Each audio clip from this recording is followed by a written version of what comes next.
This episode was brought to you by Stradler's Co. Oh, you actually are the first one. No, thank you for having me. Thank you. A little nerve-wracking, I ain't gonna lie, but That's okay. We'll okay. be fine. It was kind of weird seeing the people requesting me on the page to have me. you'd be surprised. I was like, You'd be okay. surprised. You'd be surprised how many people actually did request you, which is a good thing because why would they not request you? Yeah. But why? How did you feel when I told you about the podcast? Like you being one of the first ones. I mean, well, you guys talked about it in the group chat, like, oh, let's do the podcast. I mean, it was. It was a good opportunity for sure. I was like, oh, I mean, I didn't know what to expect, to be honest. I've never done a podcast before. This is my first. This is the first one. But I mean, let's see what happens. I mean, glad to be here. We'll see. Appreciate. How far was the drive? Like an hour and 45. It's traffic. Traffic was bad. When we were going to the store, to the music store. Yeah. Supposedly there was a real bad crash on 925. Was it that way? Because it was. I think maybe it was just because it was just rush hour. That's why I started. Yeah. At 7, there's still rush hour. That's cool. Yeah. I never really go to Denver unless it's. No, never. Never go to Denver. Yeah, I don't remember. We met in Denver when you gave us the drumsticks. Do you still have those? I still have them. I don't use Where them. do you put them? They're in my closet. They're in my almost adorno. Mm-hmm. Yeah, they're there. I don't even know where I left mine. I got mine. You didn't know where I put them, bro.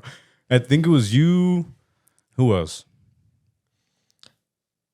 I think everybody got them who's in right now, except for the newer guys. Yeah. Like JD, Albert. I need to make some of those too. That was a while ago. That was back in. When did I give you those? That was like a year ago almost already. Yeah. A little bit less than a year. We did start the. What's it called?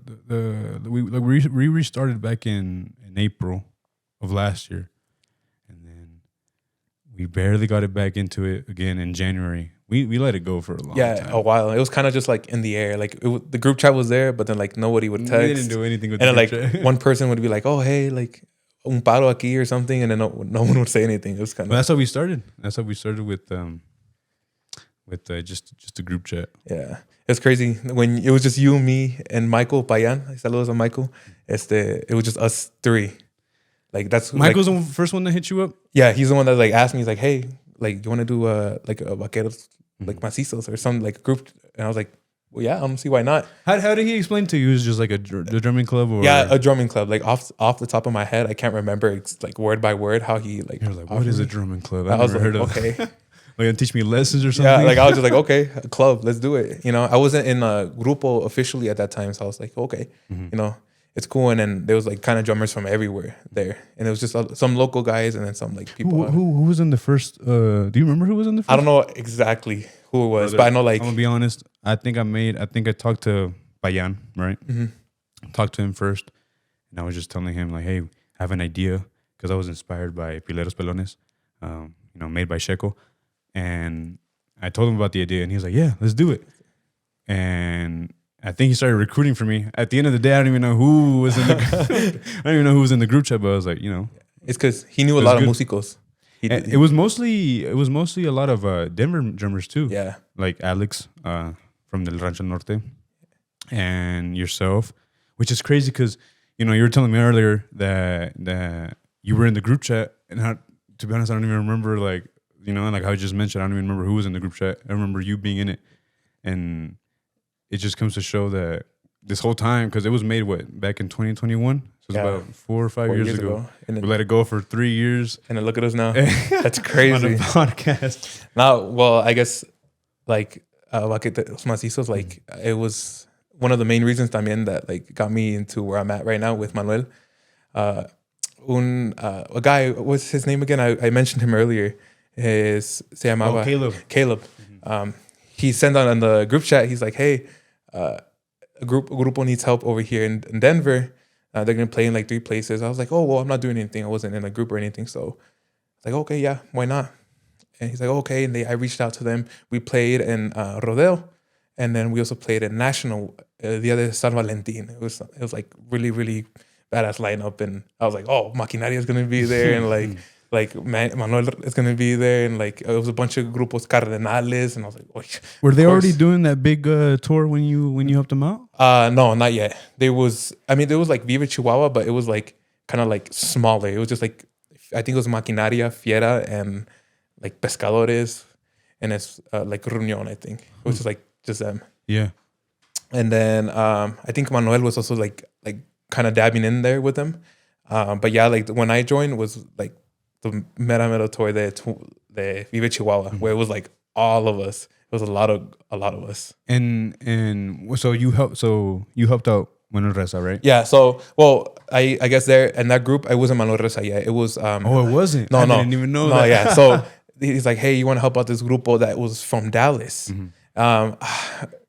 I forgot what they were called. La Nueva Juventud, así se llamaban. And I was like, oh, okay, yeah, sure. And they puro corridos. I had never played corridos a day in my life. So I was like, no sé ni qué. Ese día, I met Martin, their old drummer. Oh, yeah. And that's where we exchanged contact. He used my stuff because I didn't want to take off my stuff. I was like, hey, just use my stuff, bro. He's like, oh, okay. And then that's when I met him. And then that's kind of when we got in contact. And then maybe like a couple months later, he's like, hey, Manuel's going to need help this weekend because he's going to go on a trip. You want to come help him out? I was like, of course I want to go help him out. Yeah, of course. And then that's when, and they were going to play here in Rodeo. That's when I ended up helping him out. And, oh, bro, I don't know how I'm still with them right now, but when I played with them, it was bad. Like, I was so bad. You got the nerve. Yeah, the nerves got to me bad. Well, that was my next question. So you helped out Manuel, and then did you enter right away, or? So I helped him out for a bit, and then I just helped him out for that one gig, and then after that, Manuel like called me up. He's like, hey, like out of nowhere too. He's like, hey, let's go like get some dinner and talk. And I was like, he's gonna offer me. Like I kind of had like an expectation, but like I was you know. And we went to a restaurant. He's like, hey, you want to join? It's going to be like this, Vive Chihuahua tour. And I'm like, oh, okay. Like, but in my head, I'm like, of course I'm going to join. You're like, man, let me think about it, bro. I got plans. You're like, no. But yeah, and ahí quedamos, and all of a sudden I bet that was a pretty big step for you, bro. I mean, going, because what were you doing before? Well, I started off with un grupo que se llamaba Propuesta Norteña. Un camarada, Julián se llamaba, he called me. He's like, hey, ¿quieres formar parte de un grupo? I had never been in a grupo before. I was like, oh, yes, of course. You know, I was like, yeah. And that's where I met Edgar, el saxofonista that I'm with right now with Manuel. He also put in like a good word with Manuel. So he's like, hey, put the little push right there. Yeah. Yes, sir. And then after that, I was kind of just floating around after that. And then I was with my stepdad for a bit. We were in a grupo. It was just locally playing around. And then I went to go help out other grupos like Alacran for a bit. And then I joined Solo de Jinaga for like maybe 2 months. I recorded with them. I took pictures with them y todo. And then Manuel called. He's like, hey, you want to join? And I kind of, yeah. And then yes, so you had some pretty good groups in the back before Manuel. Yeah.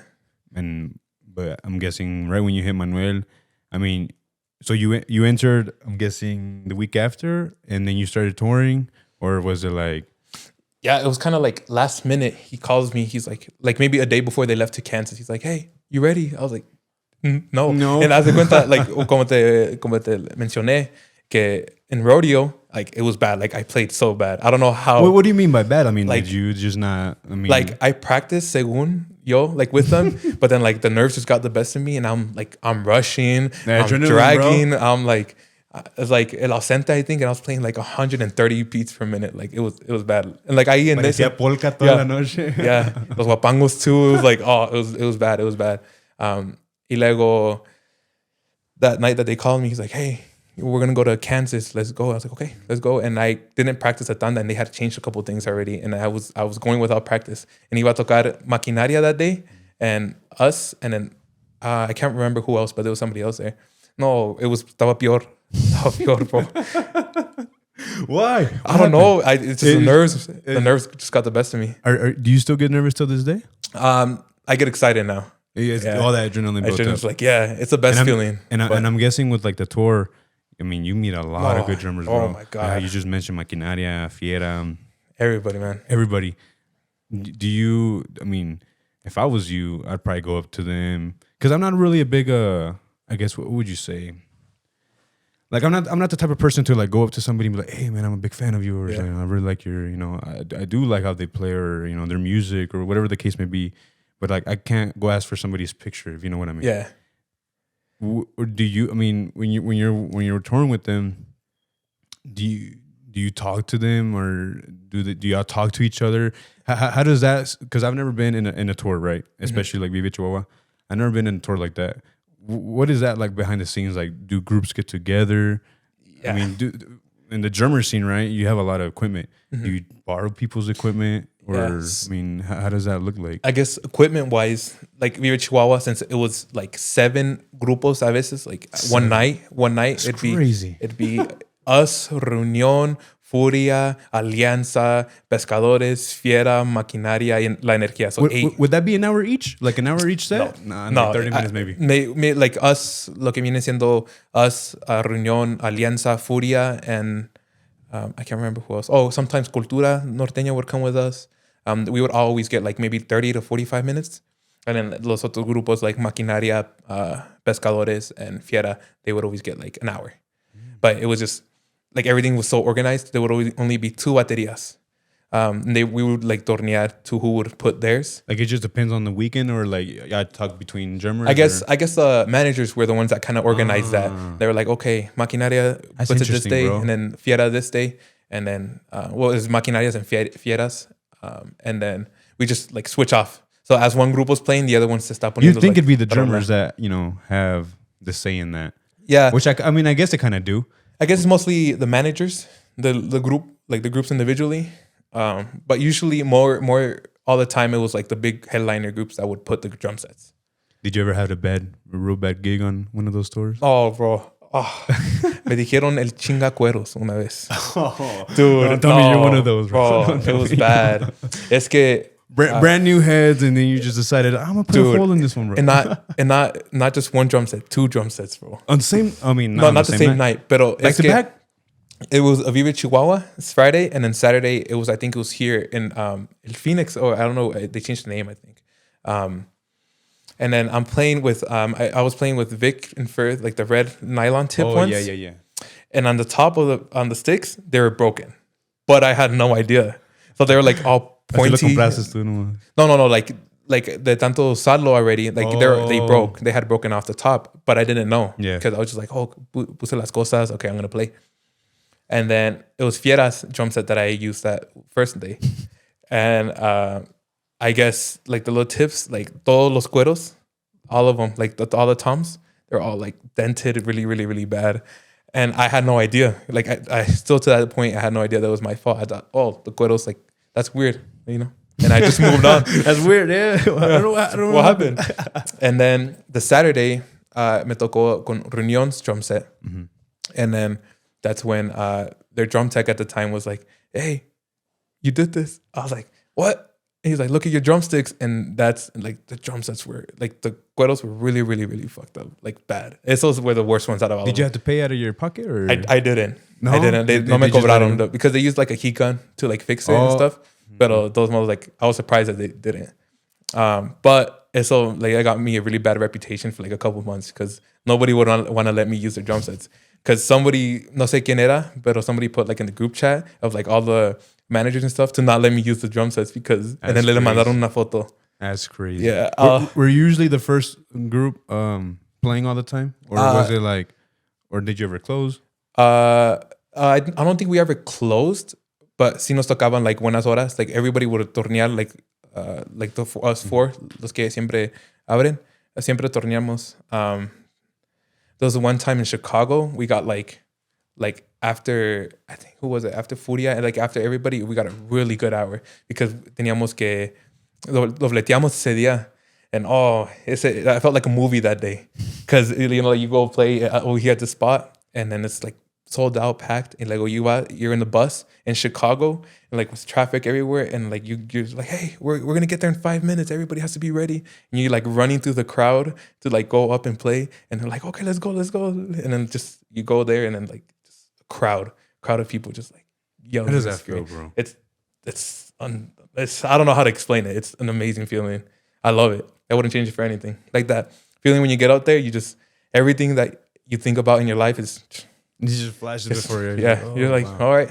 I mean, yeah. I'm guessing everything you had to work for, everything just the experiences of, because I'm pretty sure you started off as a local drummer, right? Mm-hmm. And then God willing, you got a good opportunity with Manuel, and then all of a sudden you're playing in front of these huge crowds. You're just It's crazy. Yeah, and then I guess it's also like sharing the stage like with the grupos that I've been sharing because as a kid, you grew up with these people. Yeah, like I tell my mom, va a tocar maquinaria, let's go, please, please. And I was like a 12-year-old kid at National Western, like in front row, just like, And then now I'm like touring with them like nothing. It's really cool.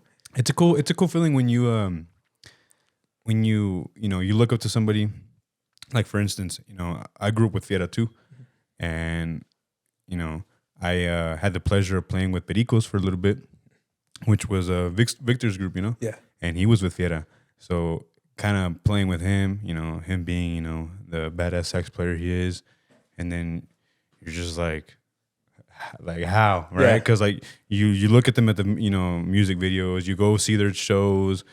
You never know. 3-4 years later, you're in the same stage with them, Exactly. in It's their crazy. group, and it's like, and then with Manuel Reza, because I remember with Manuel Reza, I remember sending him some hats from Stradlers, right? Because we have this Western work company where we have boots and stuff, right?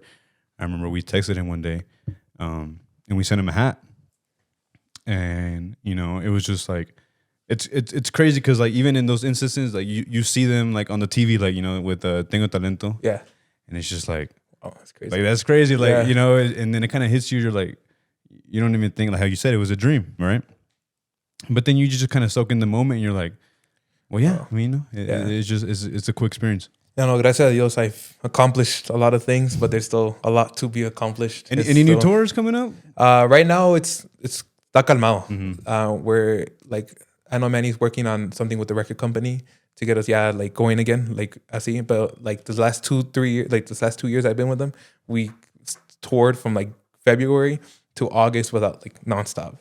How does it feel being out of? Because you were in school, right? I when I first joined, I was still in high school. I remember when we took those sticks, the custom maze that we made. I remember I was going and you had told me like, oh, I'm in school, and I thought you were in high school. Yeah, no, and en ese entonces, when I first joined, like the first year when I was with Manny, like kind of like the first year I was like my last year of junior year and then all my senior year of high school. And then, when you dropped me off those sticks, I was in college. I was freshman year of college. Ahorita I'm taking a semester break because I just wanted to like. What are you studying in college? Biology. So I could be a anesthesiologist. I mean, what is that? Like, I don't even. It's like the people the people that put you to sleep like in surgery. I've always been scared of those. I mean, I've never. They're like, okay, count to 10. You're gonna sleep.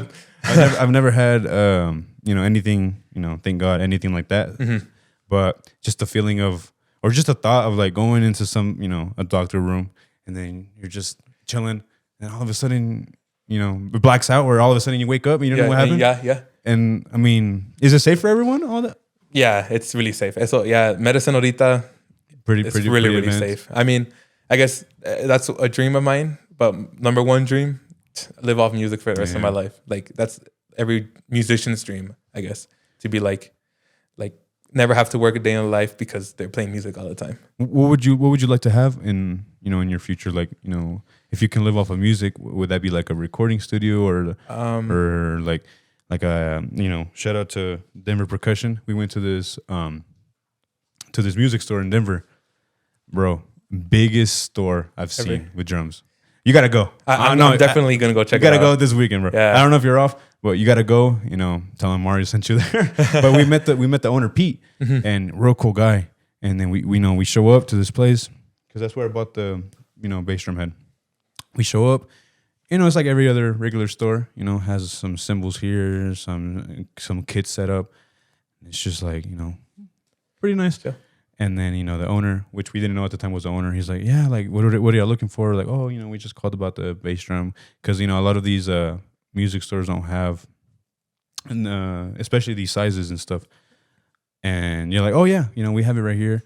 And then he's like, what size do you need it? What brand do you need it? Like, nah, like we just need it for like, you know, it's decoration for, you know, a little podcast that we have that we're starting up and stuff.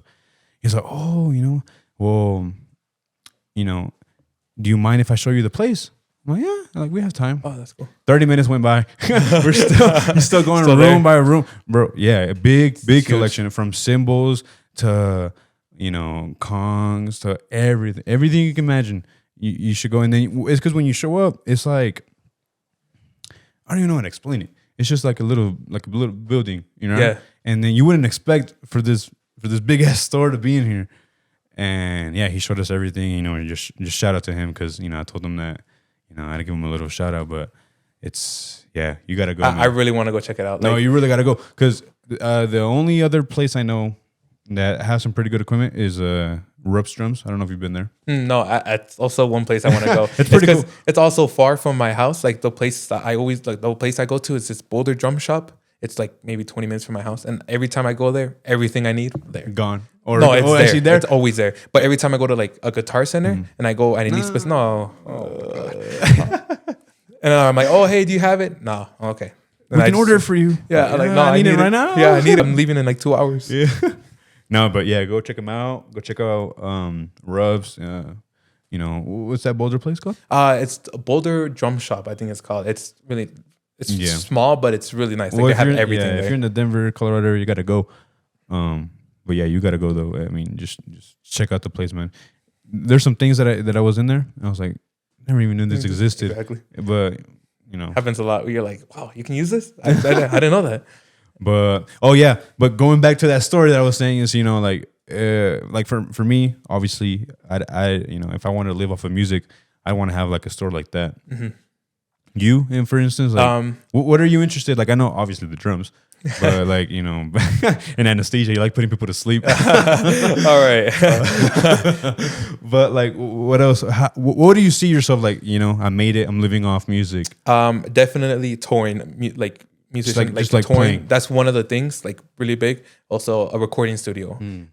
One of the biggest things is like I love when we've been recording with Manny, with Manuel. I call him Manny, but it's the best thing ever. Like, it's so fun. We spend hours and hours in there, and we're like, okay, how is this gonna be? But it's like the best thing ever. And I like producing everything. It's just so cool, and I would want to have my own studio one day. It's really cool, like when you know record music, because it's like it's an art. Yeah. So you're there. You might be there for hours, and it doesn't even feel like hours, to be honest. No, it doesn't. I mean, you get stressed out, especially, you know, or as a drummer, because I've never recorded anything else but the drums. But, you know, you get tired, your back hurts and stuff like that. But time goes by fast. Really fast. And then like, I think we start at like 9 a.m. and we don't get out of there till like 7 p.m. And then when we recorded the album, I think it was Vivir Sin Ti. Mm-hmm. It was like 8 songs. We were there for like maybe 2 weeks. Like we'd go 4 days out of the week that we were here, and then we'd leave out of town to go tour, and then come back, record, and then leave again out of town to go tour, and then come back. And forth. Yeah. What's the favorite song you've recorded? Oh man, there's so many. First of all, what kind of music do you like to record? Like, you know, and by music, I mean, I shouldn't have said that. Maybe like, you know, cumbias, norteñas, guapangos. For sure, I like the cumbias that we recorded recently. They're Cumbias really are nice. fun to record. Yeah, but my favorite song that we recorded is I have two actually. One of them was Llamada Insomne. That was because it's just so like different and it's cool. Y luego la de Cuando tú me besas. That one's really nice because it's like jazzy but like norteño. Which I don't think I've heard that one. We're gonna have to put it up. you go check it out. Check it out. We'll put it on here. We'll put it on here, like right here. But a lot of people also like la de My Love. Yeah, my sister loves that song. Like she plays it all the time, and then she's like, I can hear her in her room, and she's like singing it. I'm like, and I bet your family, like, you know, they look at you playing, and then they hear your songs. Yeah. I mean, they have to be happy, of course, right? Yeah, of course. Yeah, like are any of your other family members musicians? My dad was a musician. That's a good feeling. That Descansa en paz. Yeah, he was an accordionist. He tocaba con Conjunto Dorado. He accordion, the piano, and then the segunda voz. Y cantaba también. that's where I got my inspiration. There's like videos of me like on stage with him, like with my little guitarra, and I'd use like the end of this mic stand to like use for my microphone. I was like this tall, and I was matching with the grupo. Yeah, it was that's where I got inspired. And then at what age did you start playing drums? Oh, when I was like, I remember, I can't remember exact age, but I know it was around like 11, 12 when I got my first like pro like roadshow drum set. I had a little electric one, and every time I'd come home from school, I just I mean, everybody starts out pretty young, to be honest, and it's weird to see because I never started out young. Yeah, it's just, but it's cool because like you started at 11, and then obviously your dad inspired you, you know, which is great, and then you just keep moving forward, and then hopefully, you know, when you do music, you want to inspire other people as well. So it's gracias a Dios, my mom was like here always very supportive. Yeah, very always. here. She's like, I'd be like making noise. I'm like, oh mom, I'm sorry. She's like, no, it's okay. I just cancel you out now. It doesn't matter. But I bet like one of her things that she told me is like seeing you there, like from like you practicing in your room to like being in national like Western Complex and just playing like in front of that many people. It's crazy. Yeah. And then there was this one time in Vive Chihuahua, where we played in Juárez, Ciudad Juárez, and el X, like afuera. Oh yeah. Oh man, that was crazy experience. It gets packed, bro. Yeah, ese día estaba chido. I think when I was like around 8, 9, I went to El Paso with my grandma. She lives there. And then she's like, oh, let's go to Juárez, go visit some tios. And I'm a little kid. So I was like, okay. And then we were running around like the little X because we went to go walk around. And I told my grandma I'm like, hey, one day I'm going to play here and you're going to be right there standing with me. And then when we got the confirmación that we were going to play at Juárez, she was the first person I called. I'm like, hey, we're playing there. Get ready. And then she's like, nah. She's like, nah. No. Sí, y luego she was telling me que the doors weren't open yet. Y había like una fila like around. And I'm like, oh, ma, ¿dónde está? Oh, I'm in line. Digo, no, váyanse para enfrente. And then I tenía los managers conmigo like to let them in. And then she came in with one of her amigas. And ahí andaban atrás con nosotros. Crazy. That was one of my moments too. That's like, we used to live in El Paso.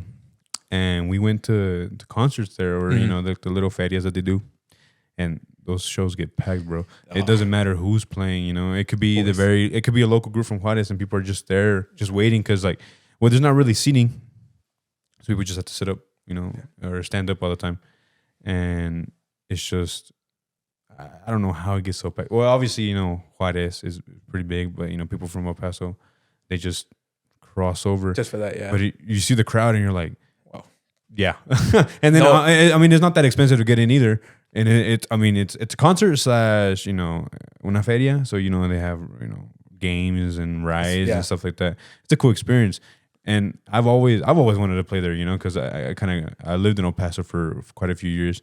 I never got the chance to, just because you know, but it's cool hearing it from somebody like is it different when you tour, right, in the US?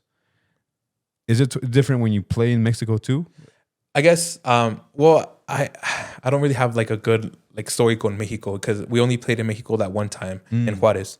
But the organization like kind of the same thing? Yes, kind of. I guess we couldn't take the bus to Mexico, so we kind of like parked the bus ahí in El Paso, and then from there we took a van with all of our stuff and everything like to Juárez, because it was just ahí luego. Yeah. You're driving down the street. In your 6'4", if you know, you know. But the sun's in your face. Not only that, but you know, your head's a little itchy because you haven't cut your hair in 3 months. It'd be a good idea to have a place where you can cut your hair and, you know, tint your windows. Actually, Precision Tints and Cuts actually does that out there in Denver. Everybody's mamas and aunts been there. We've been there. Nuggets been there. Broncos been there. I don't know. The point is, everybody's been there but you. Why haven't you gone? I don't know. If you want to go, Precision Tints and Cuts. If you're going to cut your hair, especially with Cisco cuts, you're saving yourself a lot of time and money. Promise you. So they fly in, like every grupo, Energía, like Maquinaria, Fiera, everyone. They would they'd be like, okay, we'd have 2 Vive Chihuahuas, and they would have like another 2 concerts allá. So like ahí saliendo del Vive Chihuahua, like they have the staff pack up everything y se van. Like when the People concert's still moving going. quick. Yeah, always moving quick. Like it's crazy. Who else Like- played with y'all there in Juarez? It was a lot of us. It was us, Riñón, Furia, Alianza, and then Energía, Fiera, Maquinaria, Pescadores, and ¿quién faltó? Somebody else. Was it part of the Vive Chihuahua? Yeah, it was Vive Oh. Chihuahua tour. That's why. Oh, that's big. Yeah, that was really big. There was a lot of fechas in Mexico we were supposed to have that I have no idea why they didn't happen, but they just got happen. canceled? Yeah, they just like in the original poster, there was so many fechas in Mexico. I remember that because it was Hey. like a lot of cities. It was a lot. But yeah, El Último, I know they went to a lot of places and they postponed a lot of them too. Was But it, yeah, was it just during four the of them. COVID week? No, No? it was way Oh, it was after that just- already. I don't, la neta, no sé what happened there. yeah. Yeah. I was just like, okay. Oh, that's weird. Yeah, no, but yeah, that Juarez experience was crazy. That's one of my top ones. What did y'all do after y'all played? Well, that day, Or did y'all just fly out? no, that day we were in the bus. Hmm. So we were in the van and then we just chilled and watched all the grupos and like kind of just chilled there. Cotorreamos un rato because, well, my grandma left early because she's like, okay, I saw you play. Bye. Yeah, and then después de eso, we went fuimos por una comida ahí en México que fue like, tenemos que aprovechar. We went for unos tacos, I think we were, like in una esquina. Oh my God. It was so good, especially after the gig. Bro, they hit Oh, food oh my anywhere you hit. I don't know what your favorite food is, right? After you eat or after you play gigs. Me personally, I think some good tacos, right? No, But unos from a taquitos. food truck, Yeah. those are good. Or well, I'm from Texas, so Whataburger. Whataburger always hits. No, We only have one here in Colorado Springs, but déjate digo, everybody from the grupo with Manuel, everybody hates it. Hates Whataburger? Hates, and I'm the only guy that loves it. So every time, and then they gave it Whataburger a second chance Yeah. that day that we went to Juarez because we got back and everybody said, "Oh, we're hungry," and we parked the bus right next to Whataburger. So we're like, "Oh, let's go. Fine, we'll give it a chance." No, Whataburger me quedó mal. what? Because like they took like I think like 30-40 minutes to give us our order, and then they gave us an order, and then our burgers were cold. I was like, guys, it's not like this. I promise. It's always better. I've never. No, I don't think I tried Whataburger in El Paso. So I honestly don't know which one you went to, but the Whataburgers that I've been, the best Whataburgers, if you ever want to go to Whataburger, has to be in Texas. Well, except for El Paso, because that's still Texas. Yeah. But no, if you want to go to Dallas or anywhere besides El Paso, I guess you could say Texas probably has the best Whataburger. No, Whataburger. So Well, I I don't guess- care what anybody says. Are you an In-N-Out person? Because we have In-N-Out. I also love it. I'm a big foodie. They're both I will good, eat bro. anything. They're Yeah, both good. like any food after the gigs. Oh my, yes, I'm eating it. Do you have any snacks on the gigs? It's because our bus driver Manny's dad, Shente, he makes food for us every weekend, every day. That has to be the best. Oh my God. I don't think there's words to explain how good his food is. Especially like ahí like seteamos todo, we do sound check and he's like, okay, véngase vatos, ya está listo. And like unos taquitos así. Last weekend me comí 9 tacos, bro, en una sentada. Where did I play last weekend? We were in Wisconsin and Illinois. See, so a little You bit. had to eat those tacos, bro, because you're like, Yeah. I'm far from home. Exactly. No, y siempre hace hamburguesas, everything. Y luego siempre sobra porque compran mucho. And then after, he's like, okay. And then he makes us more food. That's the biggest advantage you kind of have. Yeah. I think, at least with your group, because a lot of groups, I'm just imagining they probably just eat out a lot. Yeah. Well, when I was with Pericos, I don't know if you met me before, right? But I was close to 300 pounds, bro. Like I was real big. Yeah. And it was part of just like eating out a lot or, sleeping in too late or, whatever the case may be. But I was big. And when you eat a lot of fast food, or personally, when I ate a lot of fast food, I just felt like shit. Yeah. Straight up shit. No, la neta, I was the same. Right when I joined Manny, I think like the first 3 months, I was my heaviest. I remember. Oh yeah, it's because because you're first of all you're happy because you're with the group, Yeah. right? You're touring, You're you're like, "Yeah, let's do playing, it." Yeah. and you're like, you're tired. You're like, fuck it, we'll just go eat something, right? And then you just munch, and then you're next thing you know you're like 50 pounds over. You're like, what the fuck? Like, yeah. It's funny though because Martin, their old drummer, like they gave me all his sacos.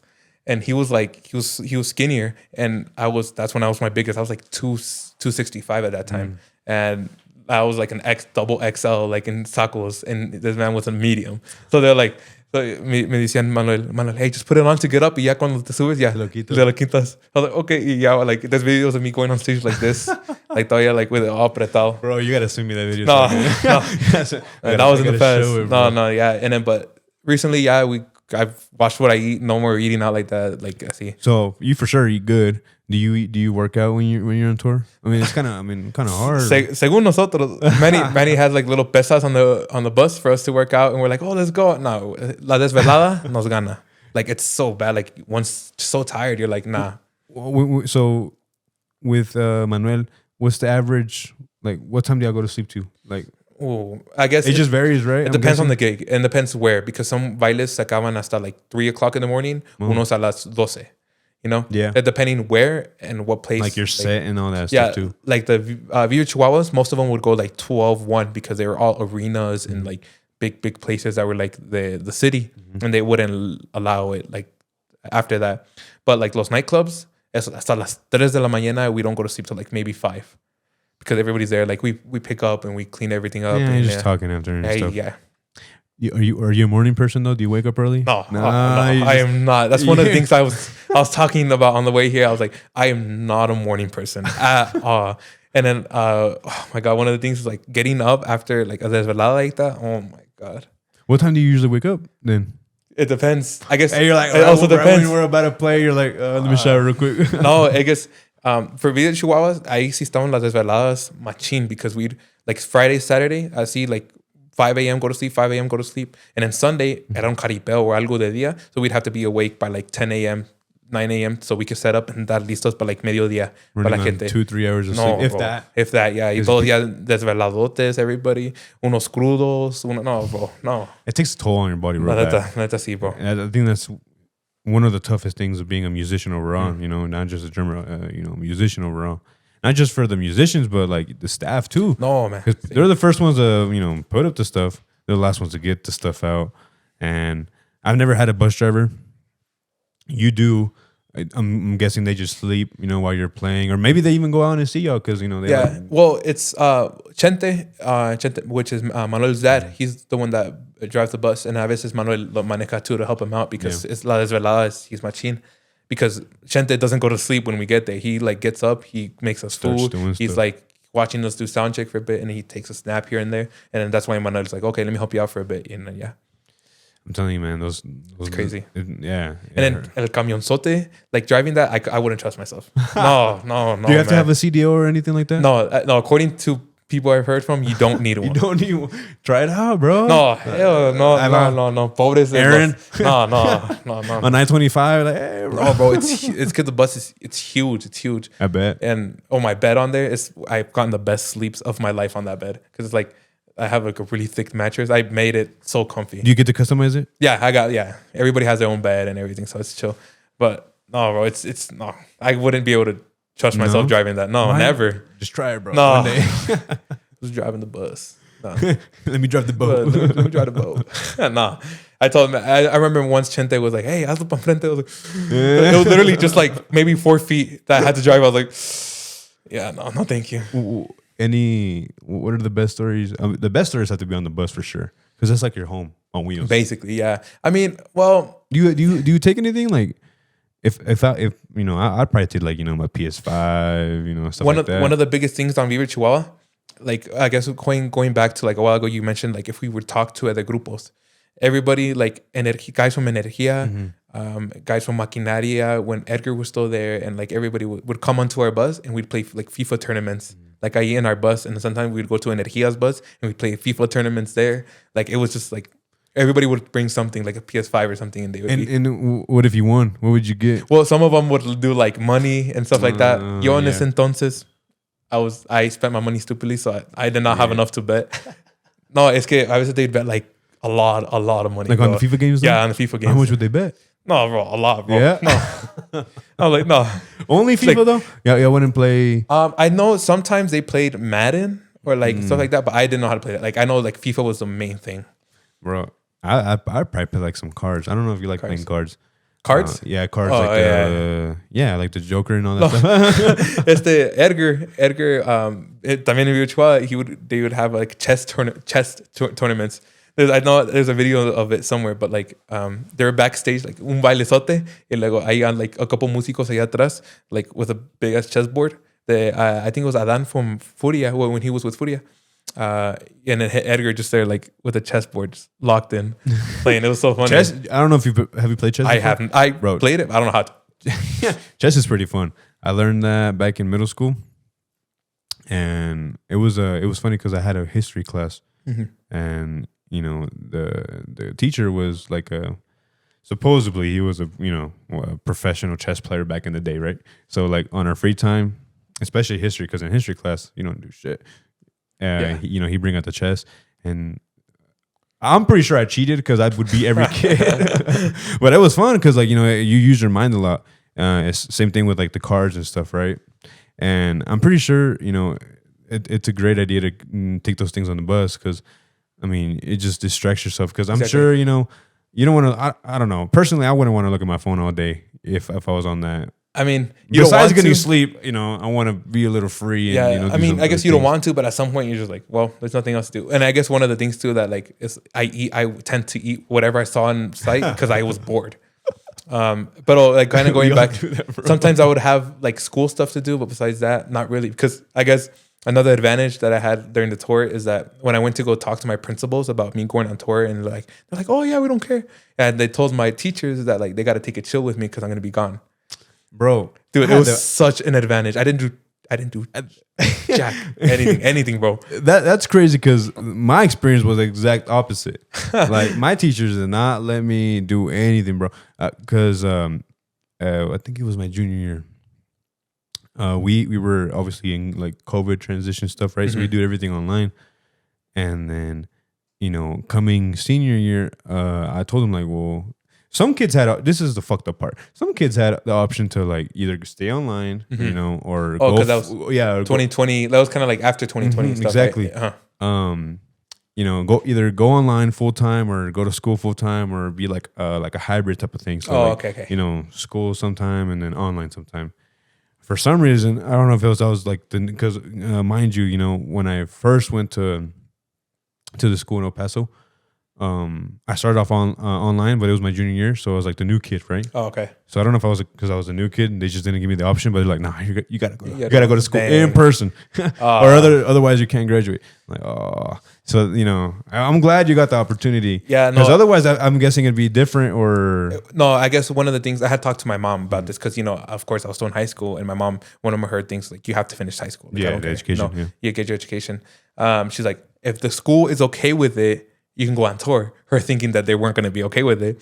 I mean, I had gotten really, really good grades, like all middle school and all of high school. So that's when they're like, oh, you're good. Go ahead and do it. And all my teachers were like, all my teachers also were really chill about it too. And I'd get back on tour and they'd be like, I'd get back from tour and they'd be like, how'd it go? Good. And like, what'd I miss? Like, don't worry about it. You're good. I was like, are you sure? You're like, yeah, you're fine. That's funny. Your mom was probably guessing like, oh yeah, he's going to ask. Yeah, he's going to ask. He ain't going to go. Lo voy a mandar a la chingada y yeah, we're good. And then I came back. I'm like, Mom, they said yes. No, I know. She missed. I know her and my sister missed having me a lot, like on the weekends, because I went from like being there every day to like only being there for like 3 days a week. Sometimes. Yeah. Did you work while you were like coming back to? Well, when I was in high school, and I first joined Manuel, I was working at Chipotle for a bit, and it was just too much. Like I couldn't like do Chipotle and eso, so I ended up leaving Chipotle. And then after I stopped, I think summer of like after senior year, I got like Home Depot job just to be chill before going back to school to college. And after that, I left Home Depot to go to college, and then I was just on college and touring. That's what I'm. Was that doing tough, right bro? now. I bet it was hard. It was really hard to balance like both of them because, I mean, also I could create my own schedule, which was really really beneficial for me. Yeah. Whatever days I was here, I'd go to class. Whatever days, no, But it was hard. I mean, I'm still I'm gonna have to do that eventually again too. But maybe like in August again. So I mean, so you're going to school right now. You're studying and stuff. How long do you have left studying? Oh, bro, I Yeah, still you have have a like. lot. How long does that take? So you have to get your 4 years of college, and then another 4 years of medical school, and then another 4 years of residency. That's Yeah. 12 years. And what year are you in right now? Nah, barely year 1, bro. Ah. No, bro. No, We'll bro. come back. We'll come back in 11 years. Yeah, we'll see where we're at.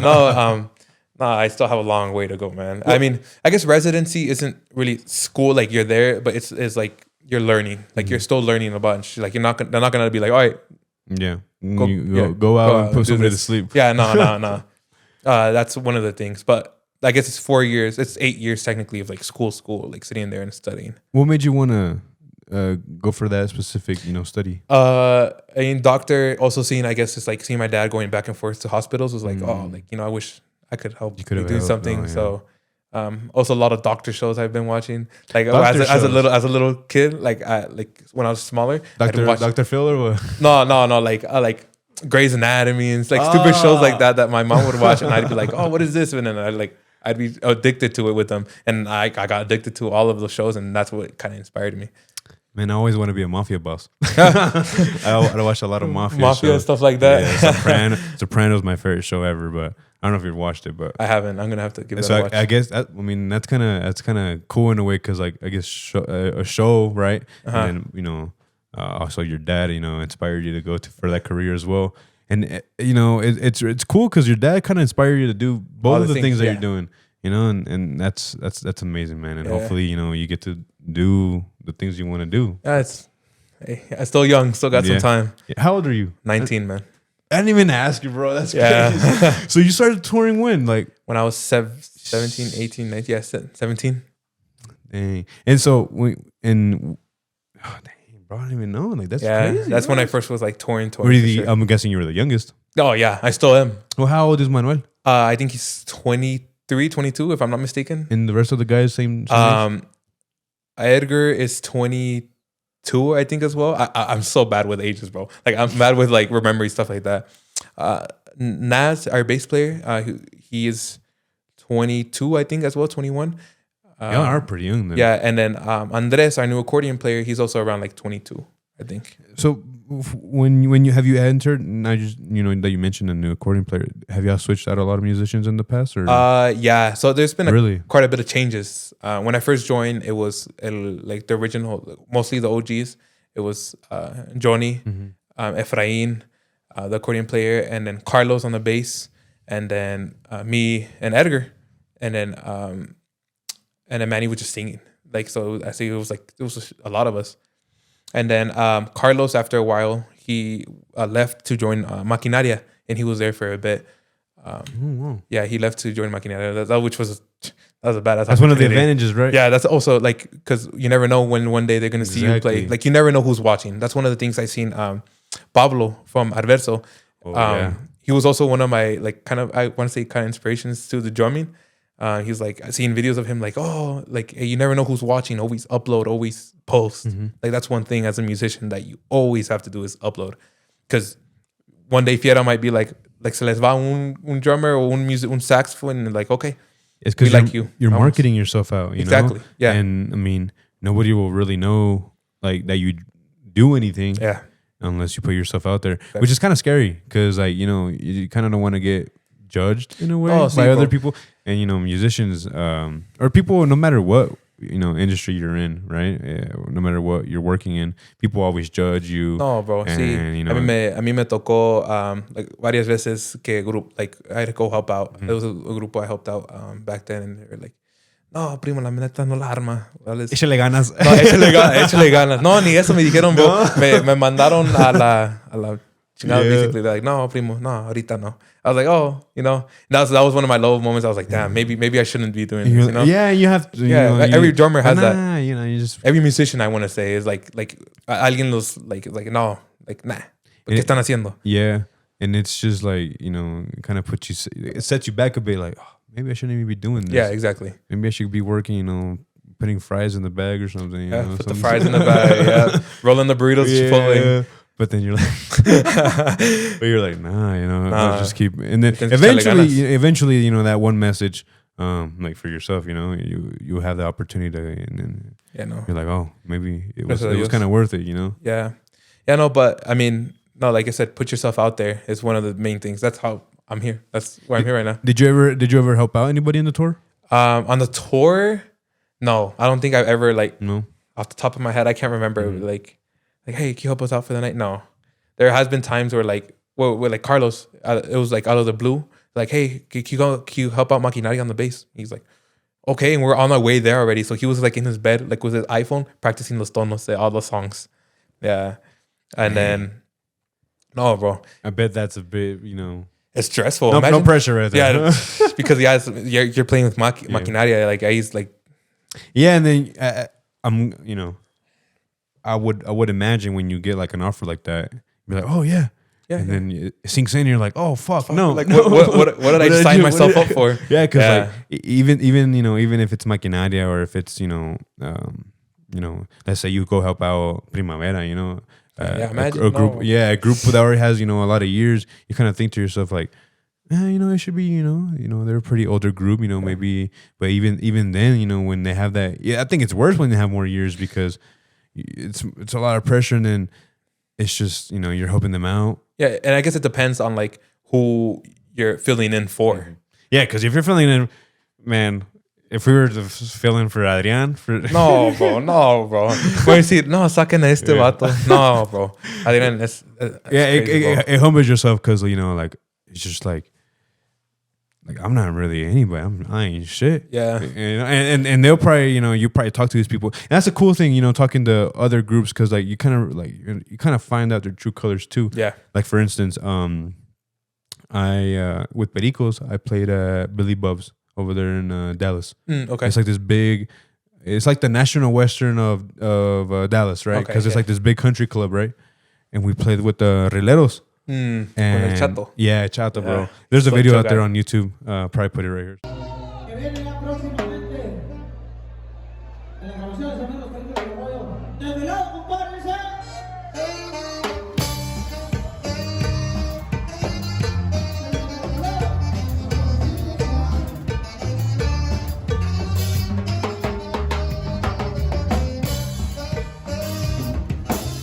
I got to play on his drum set.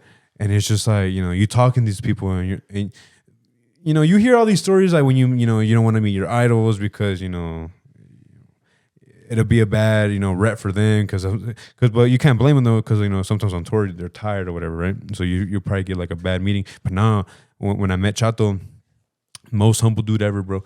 And, for him to just borrow his kit in general is like, crazy. I remember... I think it was actually not too long ago, maybe a couple months ago. We played in Louisiana, Silverport, something like that, and we were with them. And then I had to put my kit, like of course it was Riolero's kit in the middle of it always, and then I got el mío like al lado. And then it was un grupo that was opening, and then us, and then it was Rioleros. And then it was Rioleros were on our like last 3 songs, and these guys are like getting ready. Chato, everybody is there, están alistando. Y yeah, we finish our show and we go down.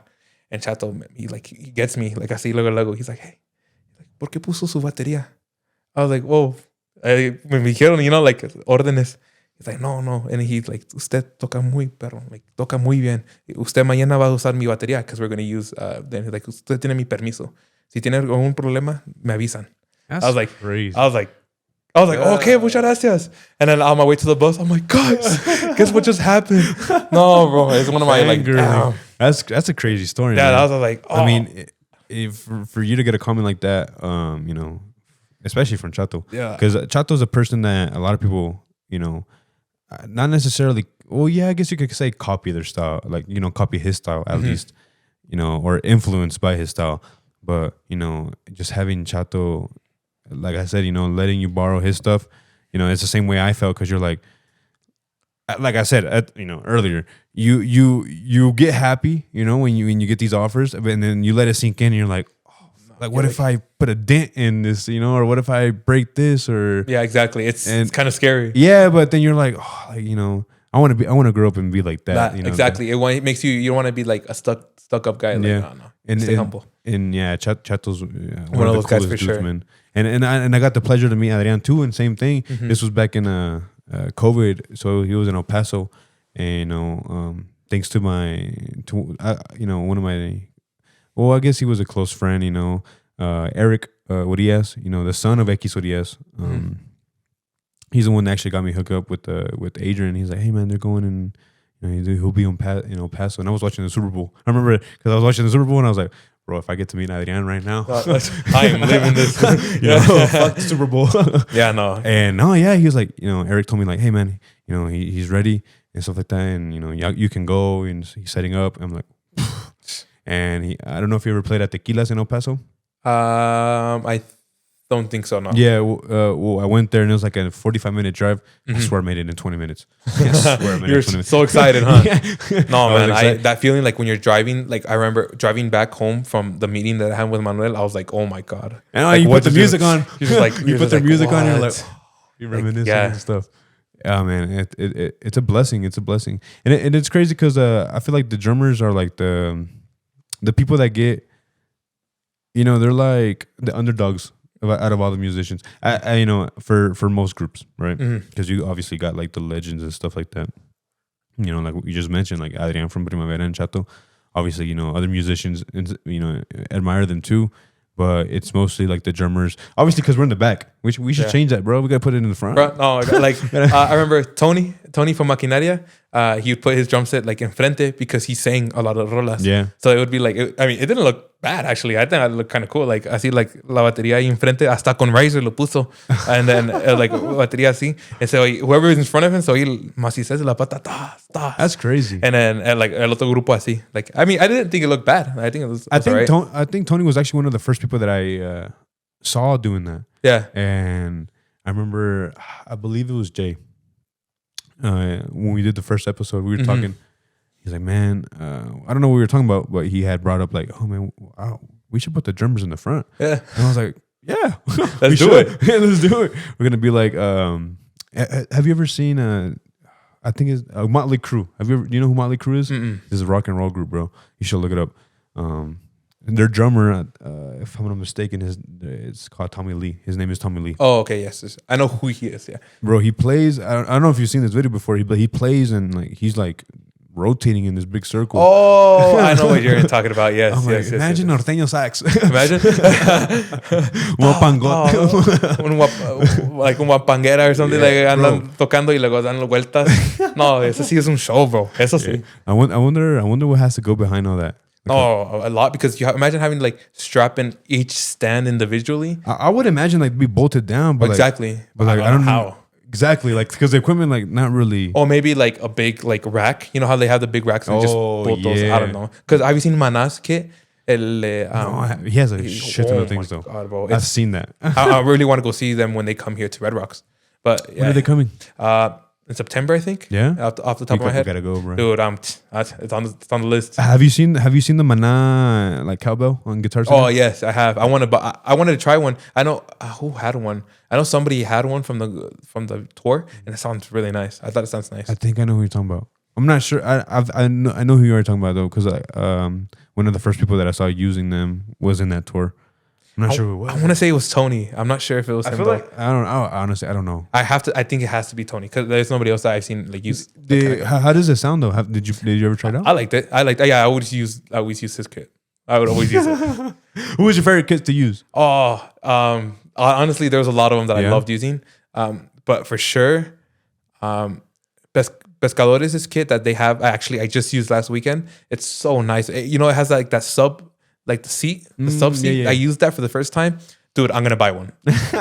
Recommends 100%. Like, it's so badass. Bro, the seat, to me, is the most important thing. Yeah. Si no tocas a gusto. Oh, for sure. Like, obviously, you got to have, nice heads and whatever, right? Yeah. Nice sticks and this and that. To me, especially because I've always been on the bigger side. Bro, the seat, my back starts hurting bad for some reason. And I feel like it's because when I first started playing, I used these cheap $90-$80 seats, right? Like the ones like the stock seats. And I feel like for because I use those seats too much, it started fucking up my back. And now when I play, no matter, even if it's like for 30 an hour or even privadas, no matter, or even if I don't play for a long time, right? Like let's say I take a break for like 3 months and I come back and play, doesn't matter what, I can't use any other seat except if it has like the little backrest. Yeah. Okay. And I used, I think it's the Rock and Sock, right? Rock and Sock. Yeah, that's the only one I can use because like, or not the only one, but it's my favorite one because like it has like a nice cushion and stuff. Yeah. But I have to have that back thing because if not, my no aguantas. Yeah, and then you don't play it like you said. No tocas a gusto. That's the worst feeling too. Like playing somewhere and no estás a gusto. And then I just, you're over here like oh. See, I mean, I guess it was like a pearl. It was like a master ones. Like I don't know, they're really common. Like the one with like orange with like a bunch of flowers on it. I know Oscar has one too. I don't think I've ever seen that, to be honest. It's beautiful, and the way that he would always have it really maintained, and it sounded really, really, really nice. It was one of my favorite kits to play on, that one, and of course Tony's DW. That one was really nice. You would only use the the toms and stuff. Yeah, so basically, I guess it depends whose kit it was because I own those Drumsticks that I'm really, really close to, like Choche and Derek. When he's the drummer now, but he used to be the drum tech. He would that's right. Yeah, that's right. He would be like, just put your cymbals and your snare. Yeah, échale. Okay. Yeah, but I recently started using my own pedal, like I always put mine because me lo gusta like pesada, para que so I got más putazote. Yeah, literally. And yeah, I can play on any kit, not like in that sort of way, but like if I were like to play like at a house kit or. I'm fine. I'm not too picky like the adjustments and like the tuning and stuff, right? Unless it's my kit. But the only things I do have to have, like I said, my seat and my snare, because like even when you play on the snare, like even like the certain hits doesn't feel the same, right? And like the pedal, because you gotta have it your own way. Yeah, I don't know. Otherwise, you just won't play comfortable, like you said. And then it's not that you won't play good. You'll probably sound pretty badass, even better maybe. But but it's just like you're like, oh. And then because you get off and you're like, fuck, I fucked it up. Yeah. And then everybody's like, bien perro. Yeah. Nah, bro, no me digas. Oh, that's cool, bro. Yeah, no, definitely. I think, I'm kind of picky with. Yeah, I am. Like, I hate to say it because I mean, I am a little picky. Bro. Like, to each your own. I always rather put my drum set. Like, I don't mind poniendo todo and quitando todo. Like, because I así toco a gusto. Because I know what I have is good, and like it's everybody on the tour, amazing drum set. Like everybody would have really solid, nice drum sets. So I wouldn't mind using any of theirs. But like, cuando vienes like house kits, like sometimes it's a hit or miss, bro. No, them house kits, let me tell you. No, bro, no. I ain't gonna say names here in Denver, Colorado, but the best one, though, for sure, is Stampede. Yeah. Bro, that DW is so nice, bro. I remember that's where I helped out Manuel for the first time. It was Stampede in Rodeo. Wow, yeah. And I was at the DW drum set. I'm like, oh, dang, this is pretty nice. And they've had that same kit for like 4 or 5 years, and bro. It's beautiful, bro. It's still maintained really well. I went, when was it, Brandon? When was it? I think it was last week. Relincho. Yes. Joanne came. And they played at Stampede, and he's using he still put up his own kit, but he's like, if I'm not mistaken, I think that was the first time he played at Stampede, so that's the first time he's seen the kit. So he was testing it out, and the engineer for Stampede was there, and I was like, it sounds good, bro. Like, and you're like, yeah. And then I remember Joanne saying that he really liked how the kick sounded, because they have a pretty badass. And we were talking to the engineer, and we're like, well, how do you tune it? He's like, I don't even know how to tune drums. I'm like, nah, bullshit. Oído. It's good. That's what a lot of people like. I've gotten people ask me like, how do you tune your snare, your toms? I'm like, with a key. Like I'm just I don't know. Like oído. Bro, like, you gotta twist it, bro. You twist it. I haven't twisted. No, I just oído. Like it's because a lot of people are like just like their snare and toms to sound different, and they asked me, how do you tune it? It's all like personal, al gusto. Yeah, exactly. Because I've had some, like I play with some certain snares, right, that I've got to try it out, and because there's a drummer like, oh yeah, use my snare, and I'm like, cool.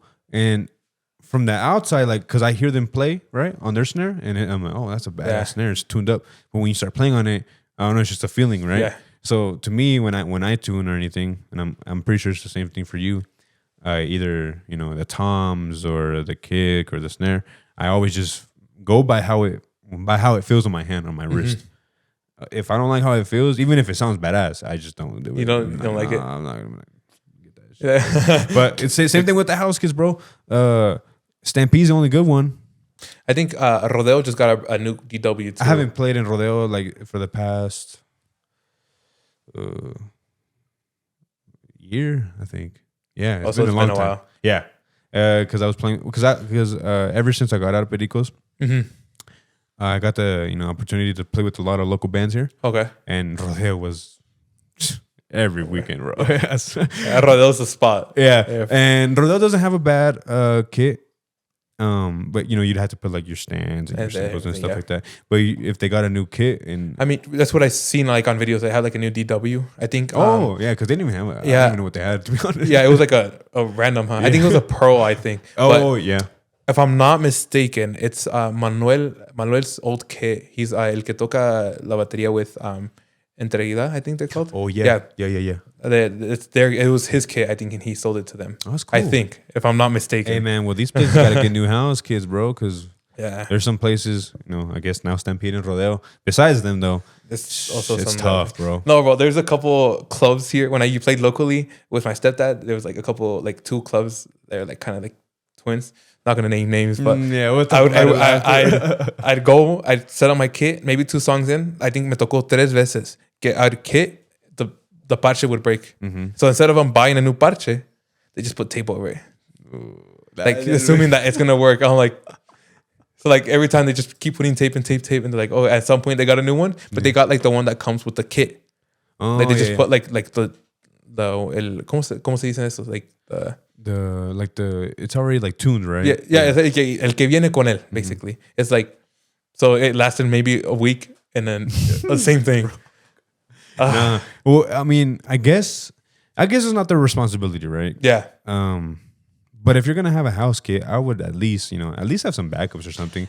If you don't want to switch it out or you don't know how to, like the guy in Stampede, like he legit said like, oh yeah, I don't know how to tune it, but todo oído, well, that's cool, right? But yeah, just at least have, well, personally, right? Just at least have some extras. We'll switch it out for you if you want. I guess also a lot of things is like, I know Stampede struggled with it for a bit. Is there like a lot of drummers? They steal like, stuff. They would steal stuff because they have like really, and that's what they were talking about stuff. too. Like, and yeah, they just steal it. And yeah, pues, that's why they're like, oh, why am I going to invest if you're going to just steal it from us? Exactly. So in a way, I could see like the club point of view, because they're like, well, yeah, we're gonna fix your stuff, but then drummers are, because there's a lot of drummers that don't know, not that they don't know how to play, but they just play way too hard. Yeah. Right, you bro, making this and stuff. Hey, that was the drumsticks. That was not like on purpose. Like, but in all serious, like people just don't really care about their stuff, especially when it's not your stuff. Because why would you? 100%. I'm not the type of person. I like to take care of things because obviously if I let people borrow stuff, I wanted them to take care of it, right? But yeah, like I said, clubs, yeah, like you can have drummers that steal stuff, break stuff, and I'm sure at one point everybody, or at least like the brand new clubs, when they had their first kits, I'm sure they took care of maintenance stuff. Yeah. But then over the time, you're like, you're like, bro. So yeah, it's understandable, but at the same time, at least like Stampede, right? It'd be pretty like a pain in the ass if you play in Stampede, which is a pretty nice location, especially to play at. It has some it has a good crowd and people actually go to that place a lot. There you would kind of have to have a good house kit. Yeah, because then that place gets, or like if a National Western, if they don't have or I don't know if National Western has a house kit. They have El Sonido, whoever it is. They have so at least bring something nice. No, yeah, their Sonido kit is DW collectors. It's also, I've never played really there, nice. And so hopefully. I mean, I've never played on that set either. I usually use either Makis or I put my own, or it depends who we're there with. Like last time we played, I used Maquinarias. Last time before that, I used Fieras. I think it was. Yeah, like I never put mine there. Yeah, it's just if you're gonna have a nice salon, just have a nice house kit. Exactly. And then just have some regulations. Shit, charges, bro. Exactly. Chingacueros. Yeah, chingacueros. If you're like Aaron, just charge them, bro. No te creas. Bro, I got karma, bro. Like maybe like 3-4 months after we played at this one club, and some drums, hey, bro, can I use your drum set? And it was small. I was like, I guess, like, why don't you put yours? Like, I don't have one. Damn. Okay. Like, yeah, that's fine. And I was like, okay. He used it because they opened. No, sorry, we had opened that day actually because we had to. Teníamos prisa, no sé qué pasó. And then They got on. I was like, okay. I went to go up to go like alzar todo, and I look at my cueros. Everything. Bad. Like they're like really, really, really dented. Like worse than I had left them. You're like, I was like, oh, that's what I get. I should have changed those sticks. So that's I was like, I should have looked at them. Yeah. Yeah, but no, that's when everybody was like, oh, that's your karma. Yep. I was like, yep. That's a C. Yeah. Oh, no, bro. Yeah, but house kids, fix them. Fix them. Yeah. But, You know, I also saw it on the podcast, the one that hicieron la última vez. oh, sí. That you guys were talking about using shoes and not using shoes. Because if I'm not mistaken, Brother, hold on. Before we get into this, hold on. If you tell me right now they take off your shoe, that's fine. You know, we'll be friends. And Okay. stuff. No. But nah, you play with your shoe on or your shoe off? I'm gonna ask everybody that comes on here right now. Right now in this current day, I play with my boot on. Okay. But like all my local years and everything, when my first year I was with Manuel, I'd play with my boot because I had some shitty boots that I were breaking into already. Like they were like old boots, and then I got new boots, and I tried playing one gig with them. I couldn't walk the next day. Like my foot was like really, really, really hinchado and bad. So I started playing without a boot, like on my kick. Just with the sock though, or Yeah, the just shoe? with a sock. So like I'd get on stage, right? And I had just gotten a new pedal, so it was okay. Like it was clean. And I'd just get on stage, take off my boot, and be like, all right. And then Chente, he would always make fun of me, bro. It's so funny. But because it was just for me to break in the boots. And then se hizo costumbre. And then like I tried playing with the boot on again, and it felt so uncomfortable. But then I kind of got tired of Chente making fun of me. So I was like, okay, I'm voy a aguantar. And I got used to it again. So now I'm playing with a boot. I don't know. I've never played with my boot off, or I never played with the shoe on. I've tried it one time. Don't remember where. Right, just took off my boot. I'm like, because I've seen a lot of drummers, especially like around our age, that they take off. Or not even our age. I mean, just in general, people just take off their A lot of them. and not even in our genre, like everywhere, like rock. Everybody does it. There's a lot of people that do it. So I took it off. And I only had a sock, right? I didn't have a shoe on, and it just hurt. It hurt. It hurt. It just hurt. Like it just didn't play. Yeah, because like, so on the little, on when I was hitting the pedal, the thing would just hit right here. On the okay. And it was just like, so I got when I stopped playing, bro. Big ass bruise, big ass circle. I'm like, oh. See, and I guess for me, when I had like the DW like that 9000s and those like that, like they have like the grip stuff. So whenever I had to use one of those, like my sock would I couldn't play with them. But that's when I had gotten my new pedal, and it was a DW MFG. That's what I use right now, and it didn't have the grippy thing. It's just like silver, plain silver, and that's why it was perfect. Perfect. And those pedals are good, right? Like when there's like, but like I used to play, or I have a Tama pedal that I like a lot. I like the DWs. I just got used to my Tama, but the Tama have these engravings on it.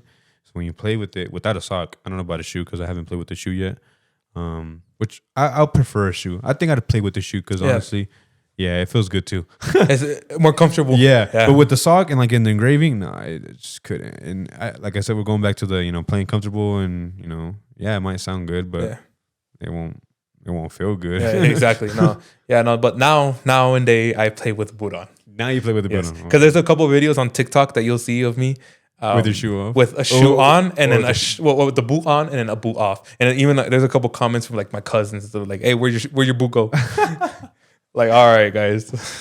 and the first time that I saw it, because I haven't really been in the I guess drumming scene for too long. Is probably like 5 years, right? 2020, 2019, kind of around like the time that we had the idea of baqueteros. And when I would first see those videos, especially with people with their boot off, I was like, why? Yeah, like, you wouldn't understand. Yeah, like I wouldn't understand. Like, did they get tired? Or my initial thought would probably be like, oh, maybe the boot would fit too big. Like when Relincho Joan came last week, we were going into the salon into Stampede, and he's like, oh fuck my boot, or no, oh fuck my shoe. I was like, just play with your boot. He's like, no, oh, it's because my boot's too big. I'm like, yeah, I guess I could see that. And you just gotta play however comfortable. Everybody has their own struggle. Like everybody has their own thing. Like why they don't play with a boot or why they do play with a boot. Like now I got tired of also like having to bend over and take it off before every show. Like that. Yeah, but you're like, mine is just the laziness. Yeah, me ganó la huevonada. Así me dirá mi mamá. For me, I like the boot because it just feels more macizo. Yeah, exactly. Yeah. No pun intended. It just it just felt macizo. Yeah. And yeah, I just like it. I just like it a lot. And I'm sure with the shoe it feel good too. I just haven't tried it. And maybe I'm not gonna say one day I won't try it. Yeah. I'm pretty sure I will.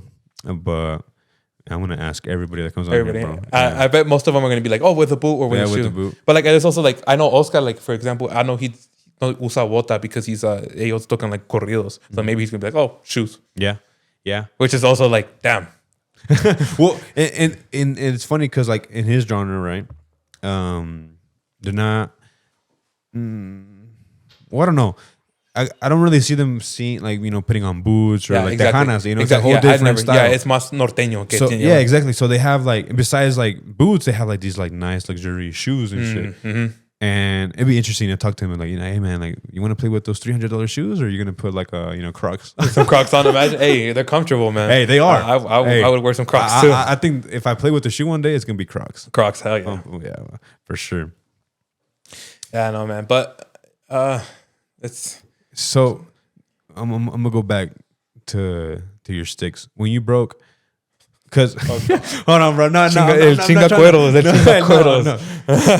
It's funny.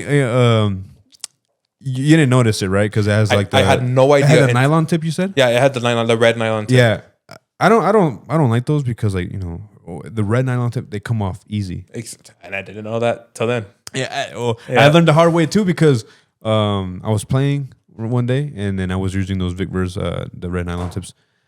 And I don't know what I did. I probably hit like a cymbal too hard or something. I did hit a cymbal too hard. I hit a cymbal too hard, and the tip just it just went off. And I was like, and then because when like the tip falls off, okay, the head on the actual like the wood thing, it's small. So, yeah, I don't know if you've ever noticed that too, but that's what's probably like made the no. Well, no, but déjate digo, like I guess mine they didn't fall off. Like it literally broke in half. Like it was like spiky. So that's what made it worse. I've never seen that, dude. I didn't think usually that was they just come off. Yeah, no, but it was like on the también.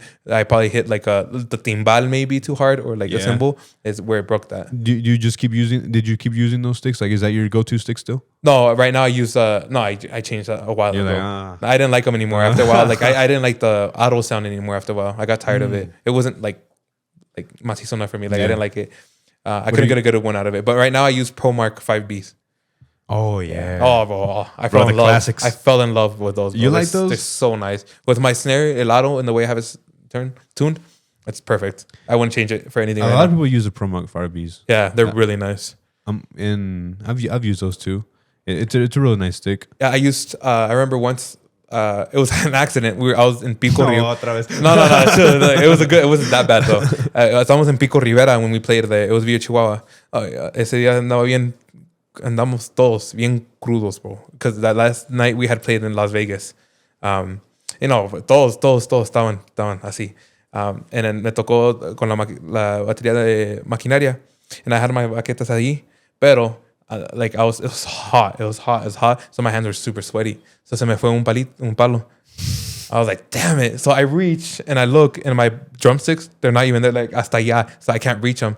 But Maquinaria's drum bag was right there. And he had 5Bs. So I was like, well, I got it. I got nothing else. And then I got it. I used it. I was like, damn, these are nice.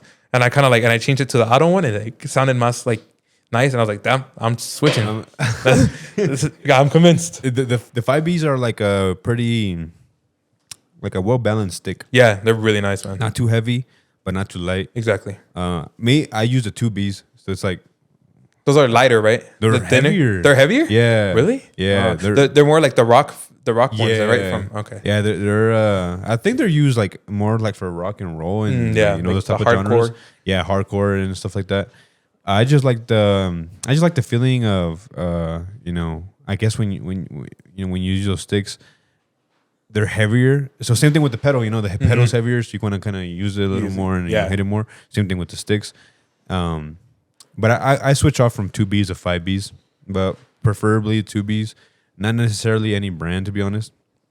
I use whatever. I guess I haven't used the Vic Firth ones of 5Bs? of the 5Bs. I haven't. I only used the ProMark ones. I mean, ProMarks are probably the best way to go for the 5Bs. and I just say that because that's the only 5Bs I've used. Yeah. From the Vic Verse, I've only used the red nylon tips. Yeah, same. It's But, literally the same. I mean, nah. I know when I was younger, I used like maybe like two, like like 5As. I think like they're super tiny. Those are small. Yeah, Have but- you used the 7As?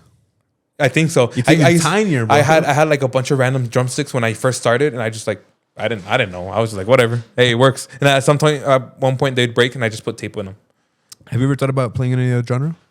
I guess I Yeah. used to actually like before norteño. I played rock, man. I was a rockero for a bit. Way. Do you know how to Yeah. use a double pedal? I that's when I started learning apenas. I played with my neighbor. His name's Mikey. He'd be like, "Hey, you play the drums?" Because he'd hear me playing like every once in a while. Yeah. He's like, "Oh, come. I have an electric drumstick here, and I have my guitar, and I have my buddy too." And then we were just like there, like we just go and just jam out, basically. And it's crazy. There's a video somewhere about like I know I have one, but Would you ever go back to that genre, or you think you're no, just staying? I don't know. You're staying in I love norteño, but I wouldn't like mind playing anything else. Like it's cool because like you use those like Mm-hmm. you know playing other genres, and then you can kind of implement it on yeah, norteño. exactly. There's like I've been into country a lot recently. Like playing that kind of genre would be cool. Like Luis Miguel type songs. Like I see like Ahora te puedes esa mera, bro. marchar. Like they have really badass drum Yeah. stuff. Like I wouldn't mind playing. bro. Also like Maná style drums. Like I like playing everything. Like it's just so Bro, fun. Like just Maná, oh man, no. it's crazy because you listen to these songs and you're like, oh, it's cool. It's cool, yeah. But when you start playing and then you actually know like what it takes to actually play those songs You're on like, the record, dang. and then I mean, not only that, but like it's hard to record like in a studio, right? Yeah. You're like, fuck, like these people like. I remember, recently in the studio, like our engineer, he's like, we're trying to do something like todavía no sale, va a salir like I think next month. One of the songs, he's like, okay, like you're gonna have like kind of like a solo here, but like just do whatever you want. And I kind of sat there, I'm like blank, like Yeah, I you're don't know what the hell like to do. He's like, just start playing. I was like, okay, and I came up with the most random thing, but it sounded really nice. I'll show you after. You have to show me, bro. Yeah. I think in the studio, the best way to record, in my opinion, I don't know about you, when like let's say your group says like, oh, we're gonna record these songs, right? Mm-hmm.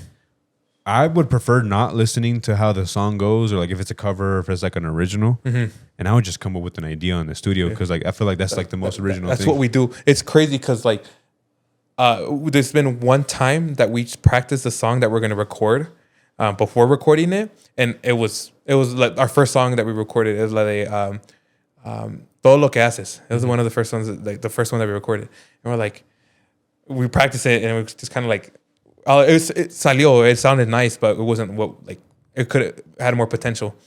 But then after that, we kind of just walked in the studio and we're like, all right, how are we gonna do it? Like all of us, like that's how, and it just always comes naturally, and that's like the best thing ever because like we're like, okay, now we have a rhythm going. So we're like, okay, it's gonna sound like this, estos tonos, and it's crazy. It's all original songs. Manny writes all his songs, or like what tiene his Really? writing. Yeah. Yeah, that's cool. Recently, the past like couple, like maybe 8 songs, all of them, he's written them. So we're all there in the studio, like, okay, how are we gonna do it? Yeah, and those are the best times you can be creative because like you can Exactly, put 'cause in you can do whatever. you want, bro. Yeah. You ain't following anybody. You ain't Do your own thing. yeah, and Put your own style in it. yeah, and that's where you kind of find your own style. Yeah. I don't think I really found my own style yet. I don't know. Maybe I do. I want to say I have a style myself that you're like, oh, that's Aaron playing. Like on the recordings, you'll be like, oh, that's Aaron. But I like, can for sure tell your style because, especially on the wapangos and stuff, Uh-huh. you can definitely tell. And I love the way you play. Right. I mean, that's one of the reasons why you're a baquetero. But it's everybody in the group has their own unique style, and it's even better like whenever you actually get to listen. Like recorded songs, exactly. because I don't know, I love hearing live music, and I think that's the best way to listen to music. If you're gonna listen to any album, Yeah. it's probably live, Live. like actual Bro, live. like Pescadores, their live show, Jesus, They sound Christ, just like the bro. recordings, bro. Dude, it's crazy. better. like after they're like, no, bro, just oh my god, bro, and they're creative. Like their show's really, really badass too. So which is cool. I saw a video where they have like this intro. Like I don't know if it's a Mario. Like the Mario kind of theme. Yeah, it's That's cool. dope. Yeah, it's so original. Like, did you ever find out whoever like thought of that? Yeah, it's I don't know who thought of it, but I know Caldera, their lighting engineer, is a guy that like kind of like Brought up the idea. No, who made it? I guess he's the one that like makes that because it's like there's really, really badass like lighting engineers in the industry, like in Azteca. And Russo, he's if the Fiera, he helps us out a lot, and I love when he does our lights. Caldera as well. He's a Pescadores. Amazing job with the lights. Like it's crazy how like much show a lights can do, like live, bro. Like, it gives so much life to it. And then also like really, really, really, really badass engineers we work with, like Charlie, el de Maquinaria, Desi, Fiera también, and then Mario from Pescadores as well.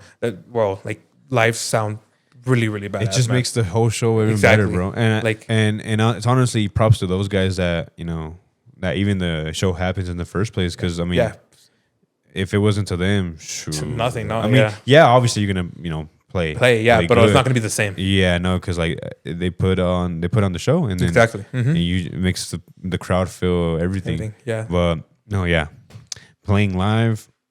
Listening to live music is cool.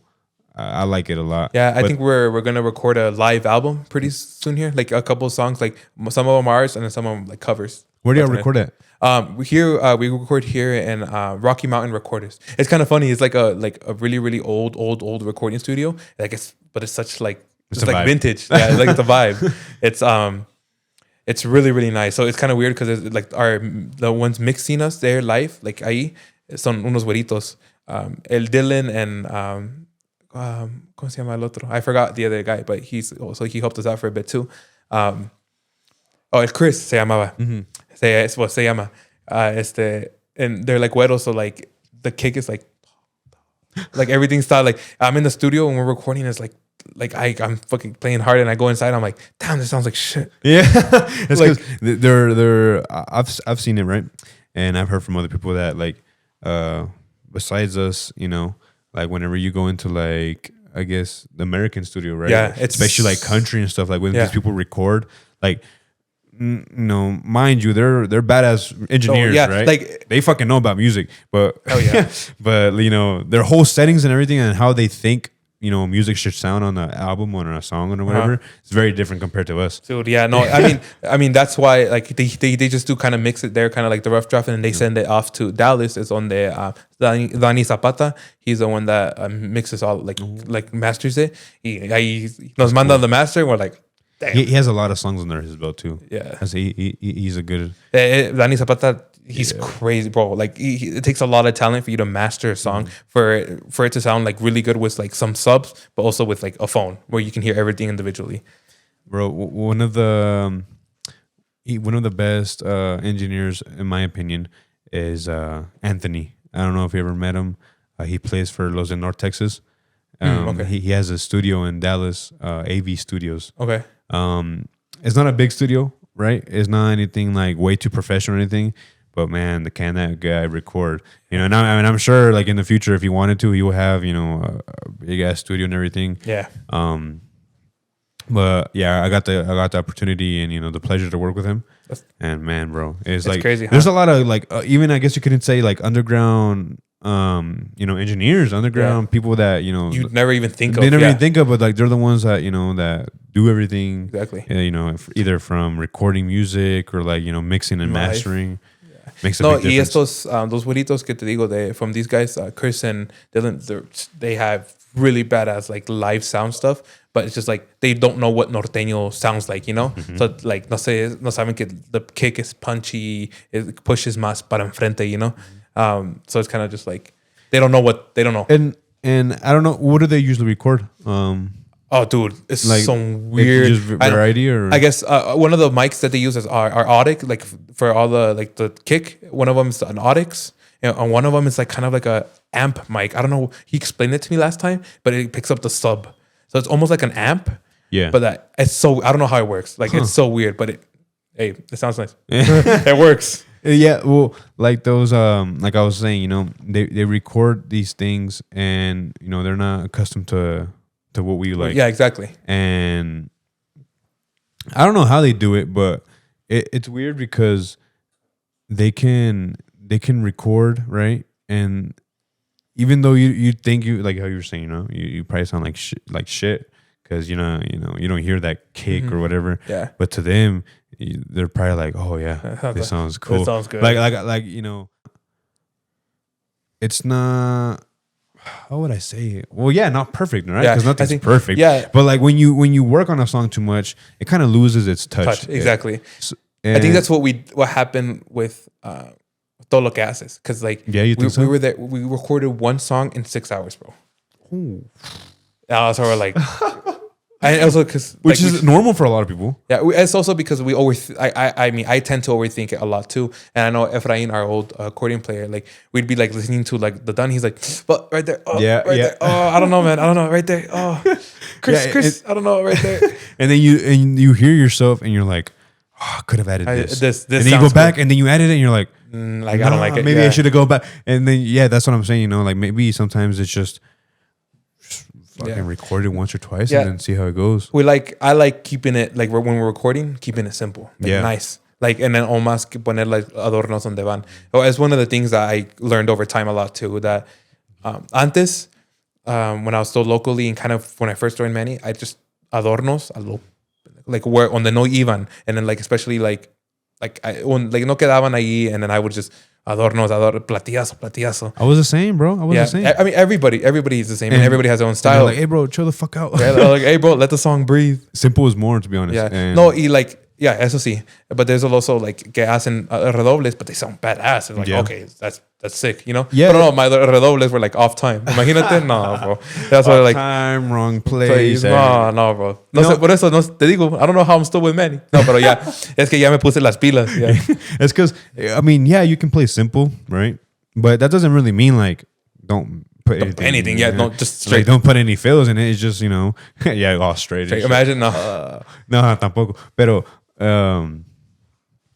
just play simple, but, put this is what I learned, right? Because when I was starting off playing with the group, same thing with you, bro. Le metí acá. Yep. And you're like, oh, this sounds badass. In your head, you're like, oh, this is fucking dope. Yeah. And then they turn around like, hey, bro, chill the fuck out. What you doing, bro? Like, a mí, en plano, en escenario, nunca me dijo un güey, hey, calmado. Pero I remember one day my stepdad, he's like, hey, like a guy like de buena onda, me dijo uno de mis compadres que echas mucho adorno, calmado. Yeah. Deja que respire la canción. Yeah. And that's when I always like, okay. And then me and Manuel have a lot of time to like, when I co-pilot him sometimes, and then where all of us are like listening to songs like old school, like Primavera, old school Relero, like old school like that. We're like, dang, like simple, así. Punchy sounds nice, like I see, and they just sound too good, bro. Like there's some recordings. I think it's from because I listen to all types of music, right? Yeah. But I'm trying to think of who I listen. Oh, Releros. Mm-hmm. I believe it was Chapo or Chato that recorded this, and I'm sure it did. But there's this song. I think it's La Polvo de la Marihuana. Yeah, I think it's the Polvo de la Marihuana. Mm-hmm. So in that song, I don't know if you pay attention to it. All he's playing in that song is just hi-hats. There's no cymbals. Yeah, but it sounds like he's like hitting a cymbal, right? And it just psst, and then it's just like, what the fuck? Like that sounds cool. And it's just cymbals. It's just a hi-hat and the snare and the kick. That's all he's playing. His style is crazy. Like it's so different. It's crazy, bro. Yeah, it's so many things that you can try to be exactly like him, but there's always something that you can't be like anybody else. No, everybody's their own like person. Yeah, you can copy like people's fills. Mm-hmm. You're just not gonna have that feel. Dude, I've copied so many fills, bro. Oh my god, it's bad. Like it's I hear, I'm like, damn. Yeah. And then all of a sudden, like I'm live, I'm like, oh, that fill that I heard, let's do it. And then it's maña at that point, bro. My best fills to my liking are when I don't know what the fuck I'm doing. Yeah, like I just hit whatever, and I'm like, that sounds really nice. Yeah. And then you record yourself, like whenever you're playing or whatever, you record yourself, a little memo or whatever. And then you hear back to it and you're like, oh, what did I just do there? And you don't remember what you did. Or like, what I do a lot, which is kind of funny. Like I'm like driving and I'm like kind of like playing something and like on the car radio. And then I kind of do a fill like in my head. I'm like, dang, that sounds cool. And I stop it. I put voice memos. I'm like, dum, dum, dum, dum, dum. And I was like, okay, later I'm gonna learn it. I've never done that. Yeah, I don't know if it's just me, but yeah, I do it like. Hey, that's a cool idea though, because like when you have an idea, maybe you should write it down. Yeah, because if I don't write it down, I forget. Yeah, exactly. When I was on my way to the studio, like leaving the studio, I was like, damn, this is a badass idea. Well, it's too late now. So like I recorded it and then I used it in the next song. Is there a specific feel that you know that is like yours? Or that you think that you use a lot? Damn, I don't think so, man. I mean, there's like, I guess you can't really say that like your own, because there's probably somebody that's done it before. Yeah, there's probably that. Always. There's a lot. I remember one of the guys from Reunion, one of their staffs, like, bro, I love when you do that feel. Like, it's just like the breakdown. I think there's maybe one that I like doing a lot, and I still do it to this day. It's like a breakdown of the song, and you just that's probably mine. I know there's a specific feel because I do it in every cumbia.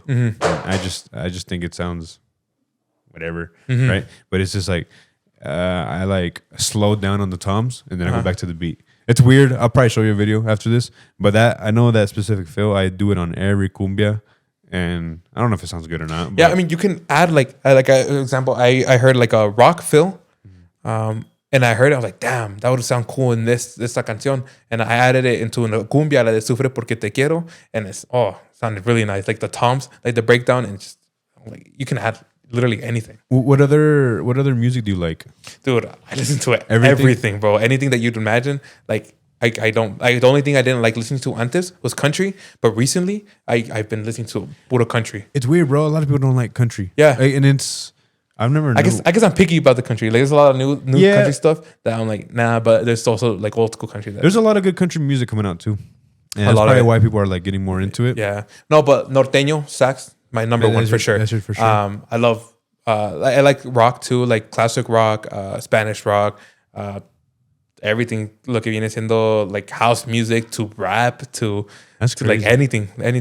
And it's good to like a lot of music. As a musician, you have to have like especially that's where the creativity comes from.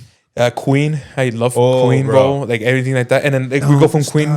Yeah, exactly. There's like music like that, and then we have some family that's also like not blood family, but they're like family to us is like Dominicanos, and we have like Dominican songs to get like I'm like, oh, this song is badass. Like, and I'm like on the car ride, like on the way here, we're jamming to some Dominican music, bro. And then after that, some Drake. Like, it's just so like one of my favorite artists of all time is Frank Sinatra. It's a lot of jazz, and it's just like you hear those drummers too, not just the drummers, just the musicians. Jazz musicians, my respects, bro. Like they're insane, the most disciplined people, I think. Yeah, because I so my story on drumming, I started off in middle school, so it was like band, right, marching band and stuff. Well, our music teachers, they when they went to school for music and stuff, and they were like jazz professionals and stuff. And you just learn about like a lot about a discipline and the tempos and like all this stuff. And then I'd want to play for a big jazz band, right? Yeah, I think that's on my bucket list for sure. Yeah, but those musicians, bro, oh my gosh, like they're insane. I've never been. I want to. First of all, I want to go to a jazz concert. I've never been to a jazz concert. One of my things. We went to New York recently with my family.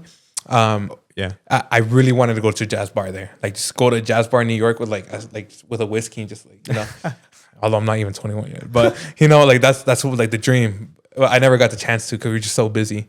But that's one of the things, like a jazz bar, like an underground, like and there's a lot of good musicians, jazz wise from New York. Like Frank Sinatra, he came from New York, and you're just, I mean, there's just, I'll put the video right here.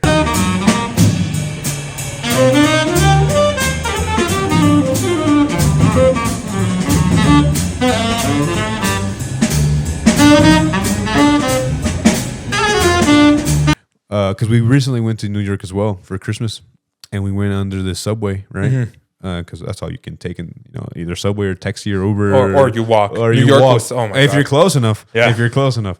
But we went under the subway, and there's just this like small jazz group playing, and they sound solid, bro. Yeah, solid. and the subway, yep. Yeah, and you're just like, what the fuck? Like, and it's just crazy, yeah. And they're just chilling. After that, they're gonna go home and like nothing. And I wonder how those musicians feel, you know, like not necessarily how they feel, I guess, but like what's their motive to like, I guess, play in those spots, or why do they do what exactly? Yeah, you know, because like I mean, everybody is crazy. Like every musician has their own story. Mm-hmm. Everybody, and it's the upbringing, or I want to know a lot of people, you know, and their stories, but mostly like those musicians that, you know, you see on the park or like in the subways, and you know, either they're doing it for, you know, to make a living or to make some little bit of money, but like exactly. You know, just because they love doing it, or they just because they love doing it. Because there's sometimes like I see TikToks of people that just go play, but like they try to give them money. Like no, we don't want money. We just want to play. We just want to play. Yeah, and it's just like, okay, that's cool. And then, and they're good musicians. It's not crazy. Like, you know, you're giving the money just because like, oh, you know, no, it's like, no, like they're actually like really good musicians. Yeah, and it's just like, well, I wonder like, why aren't they like on a stage or? Why are they here? Why are they here? Like, did they play on a stage and then they just aquí le gustaron más? Yeah, right. They like playing in the subway better than the stage. Yeah, because again, it goes all back to like where you feel more comfortable at, right? Yeah. And I'm guessing that's comfort for them. Mm-hmm. Oh no, man, that's an interesting topic. I got to bring somebody on that, you know, that either do you know anybody? No, I mean jazz players. No, like that. I know there was my high school was a really good jazz band. But like. They're all kind of like, oh, they played and that's it. I played mariachi in high school. I mean, I played the trumpet. Mariachi? Yeah, bro. I was trompetista, bro. También. What other instruments do you play then? That's cool. Right now, well, it's not tantos. I just the drums, of course. I play the trumpet. Right now, if I were to pick it up, I probably couldn't play a single note because it's been like almost a year and a half already. Ahorita le estoy tocando un poquito el acordeón, a los teclados, sí le sé. That's about it. That's pretty. I mean, if you can do the teclados, that's pretty much good. An accordion de teclas, no? No, accordion like botón también. Oh, but como mi papá era acordeonista, he showed me like a scala or two. But then me solo like recently, I started getting on it again because like I have a vanilista in my house just sitting there. Yeah, just that's crazy. Getting dust. So that's why I'm like, oh, might as well learn. Yeah. It. And would you ever switch to accordion? Yes. Yeah. I'd switch from drums to accordion if si estaba like. Macizo, yeah, but like acordeonistas macizos. Might have to start. I'm kidding. But hey, bro, I don't think there's one yet. no. But for sure, drums. Like right now, drums. I love playing the drums, man. I love it. That's cool, man. And drums is a very unique. I mean, every instrument's unique. Mm-hmm. I think, obviously, I guess we're drummers, so we're gonna say, you know, the drums are the most unique. But I hear a lot of people are like, I don't know how you can do it. Like, do so many things at once. I'm just like, I just do it. Yeah, like the multitasking, right? Yeah. It's I don't know. To be honest, I feel like the drums could, in a situation, they could be like the easiest thing. Yeah, to learn. Yeah. But I guess it can also be the hardest, just like anything. You know? Everybody has what they're good at and what they're not. Like me, like I can't draw a stick figure to save my life. like I can't draw like artsy, like but. Music wise, I love music. I can learn something. I can sit down and be like, okay, let me do this. Hey, soon to be, you'll be pretty good at putting people to sleep. Okay, yeah. Maybe you never know. You're gonna have to teach. Oh, you can't teach me that. No, I can't teach you. You gotta go to school for that. You're gonna get my license taken away. I haven't even gotten it yet. I haven't even gotten it yet. Yeah, but it's just man. It's good to know a lot of. I started playing the bass a little bit. Also, when I started playing the drums, dude, I really want to learn how to play the bass. Like, good. If I wasn't a drummer, I'd be a bass player. To be honest. I in some instances I like the bass a little more, just because like also we're as a drummer you're following the bass, and you know the bass can follow the drums too, in my opinion. But the bass in just some songs, it's just I don't know. It's just crazy because what they do. My Moy from Pericos, and I'm not just saying this because I play with him, but he's probably like one of my favorite bass players, you know, of all time, because not only does he play norteño sax, but he plays. I mean, he started playing in the church, so he can do jazz, he can do country, everything, he can do everything, and he's just one of those like well-rounded musicians that knows a little bit of everything, and his fills on the bass. It's really nice. I told him like, you should teach me. Yeah. And he's like, yeah. And then I never learned. It's funny because Efrain, our old accordion player, he would always be like, hey, bro, like learn the accordion. You should be in front. You're tall. You're supposed to be in front, bro, not in the back where no one can see you. I'm like, oh, okay. Put me in the front, bro. Yeah, put me in the, hey, put the drum set out there. Put me in the front. Yeah. But I was like, nah, one day I wouldn't mind playing the accordion or the bass. Like those are the two things that I'd be like, okay, this is pretty cool. You know how to sing? No. I mean, well, when I say everybody can sing, just some people can't sing on tone. Yeah. Recently Manuel me está enseñando a cantar like segundas because Efrain, when he left, he was el que cantaba segundas, so he's like, hey, just in case you have to learn. But Naz, our new bass player, lleva como unos 6-7 months with us. Ya se agarró like badass on the bass. Like ahorita, I think he's probably one of like my favorite bass player that we've had like con nosotros. His segundas, I was like, save my life. I don't have to sing segundas anymore. So you actually sing segundas? No, I don't sing segundas, but he wanted me to just in case. Yeah, like he must have like so I can practice, but no. I tried singing segundas. I sound like I was a dying bird one day. It was horrible, man. I mean, I look at never give me a mic ever again.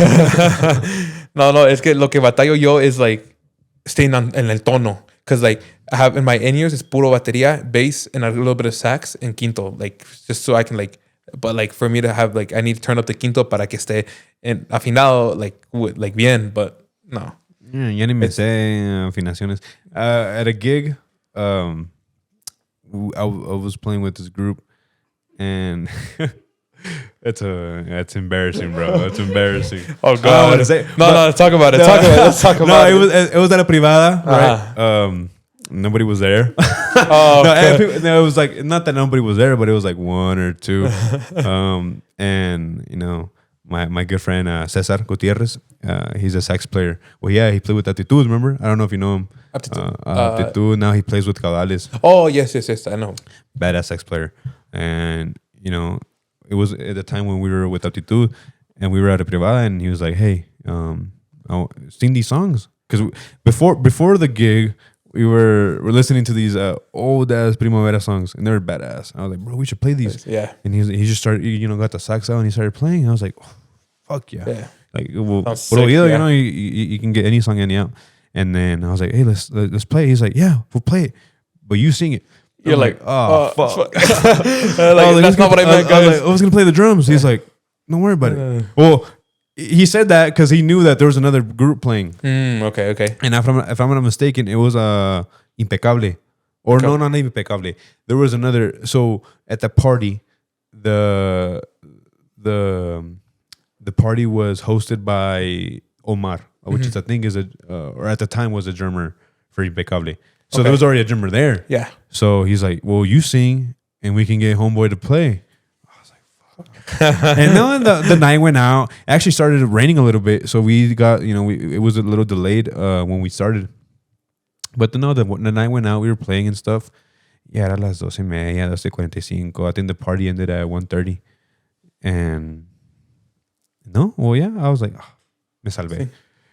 Nah, the last two songs, he was like, hey, get up here. I was like, I don't want to, bro. I'm a little shy. And he's like, no, you'll do good. He's like, yo te hago segunda. I'm like, I bet. Okay. And then, I got up. ¿Cuáles canciones era? Era El Invencible, yeah, from Rileros, and it was 2 songs. Uh-huh. Well, I got up there, bro, and I started, and I was shaking, bro. And the singer that we had at the time, Tomás, badass singer, bro. I don't know if he's still playing, but yeah, es un viejón, so I'm pretty sure he's not playing anymore. But badass singer. But we started playing the song, and then I started singing, and I was like, todo desafinado. No, not only that, I was whispering into the mic. Oh God! So I don't know. There has to be a video out there. Estás fingiendo instead of like you weren't like singing with your voice. You were just like, no, ni con mi voz, ni con la panza, ni con ganas, nada. Bro, like I said, fucking dying bird out there. I'm gonna find the video. They're making fun of you in the audience, bro, right now. They're laughing because they're making fun of you. you. They were there, bro. They were there. And it was it really that bad? It was. Gallo? Parecía gallo? Neta, bro? Parecía Valentina Elizalde. You're gonna have to show me that. You're gonna have to show me that video. Matter of fact, start looking at it right now. Start looking for it right now. But no, that's one of my. And then no, after I stopped singing, so it was El Invencible, and then no sé cuál más. El punto era que dos, ¿verdad? Eran dos canciones. And then everything good, and then I told Tomás, I was shaking, bro. I was fucking like. And I was Tomás, le pregunté, the singer. I was like, how'd I do? He's like, yeah, bro, you play the drums pretty good. He ignored the. No, he ignored the whole question, and he knew what I was talking about because I just stopped singing. And I was like, bro, I'm asking about my singing. He's like, oh. Yeah. Let's go. Okay. Yeah. Hey, bro, we gotta go. Ya es hora. Terminó la privada.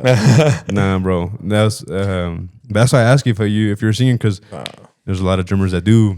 One time we tocamos sin Efraín, of course, in El Paso. No, it was in Las Cruces, digo. And then we had an acordeonista, but we didn't have anybody to sing segundas, which was fine, but we didn't have anybody else to animar. And Manny's like, hey, bro, ten. Te voy a poner el micrófono. I was like, yo bien, confiado, arre, ya está. Poner el micrófono, no manches, bro. I was like, saludos a la gente de Durango que están bien lejos. Échale, primo. Así, like, all like shy, bro. It was so bad. And then también Chente makes fun of me all the time. I know there's stories of like Martín también. They're like, salude Martín. Like the old drummer, he'd be like, dijo una vez, like, saludos a la gente que están jugando boliche. But there were people playing, he thought pool. It was instead of brillar. Dijo a la gente que están jugando boliche, and everyone was like, what the fuck?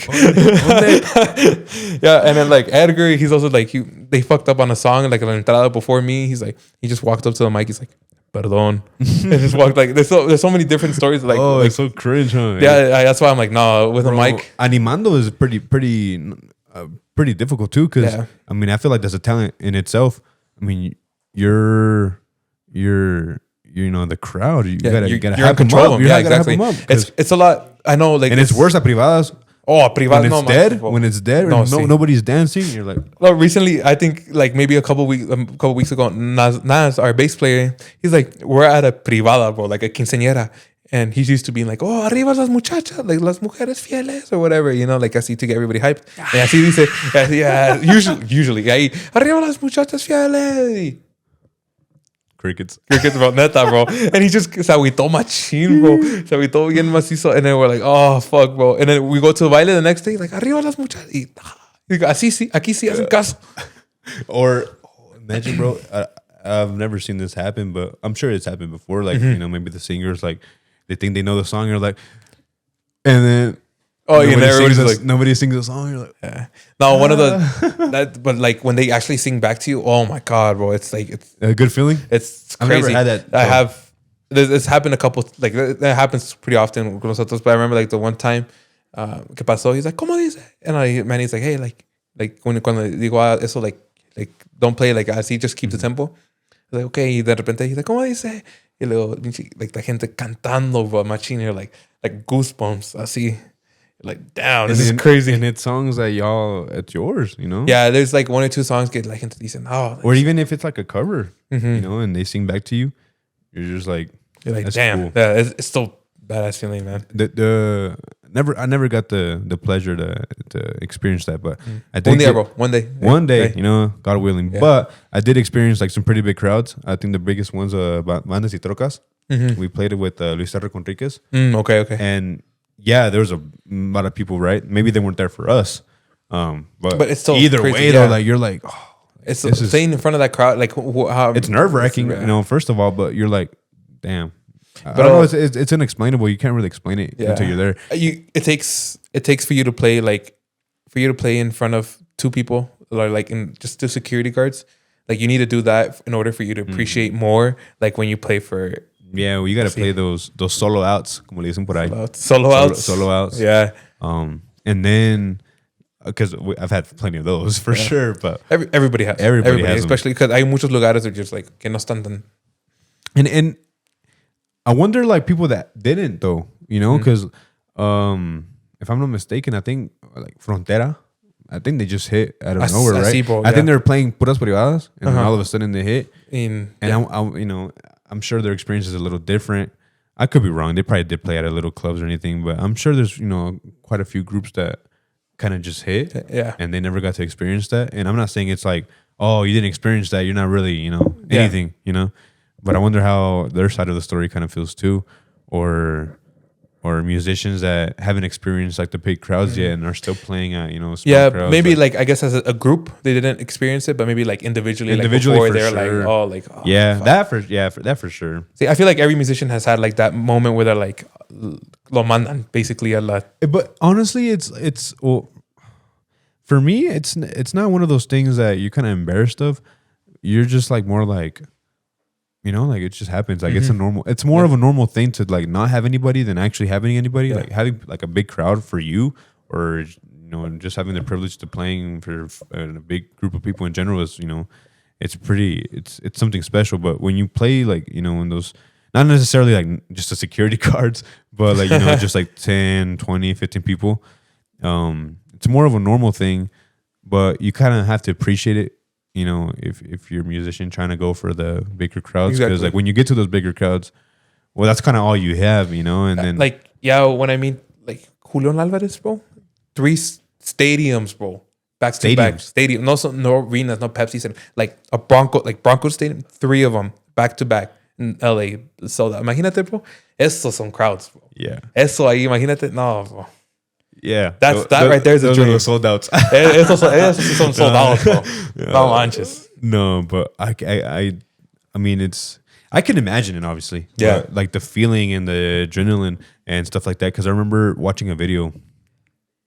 Creo que era de Maquinaria. It was a podcast from Rory, if I'm not mistaken, and he was talking about how they played at the Houston Rodeo, I think, and he was saying that.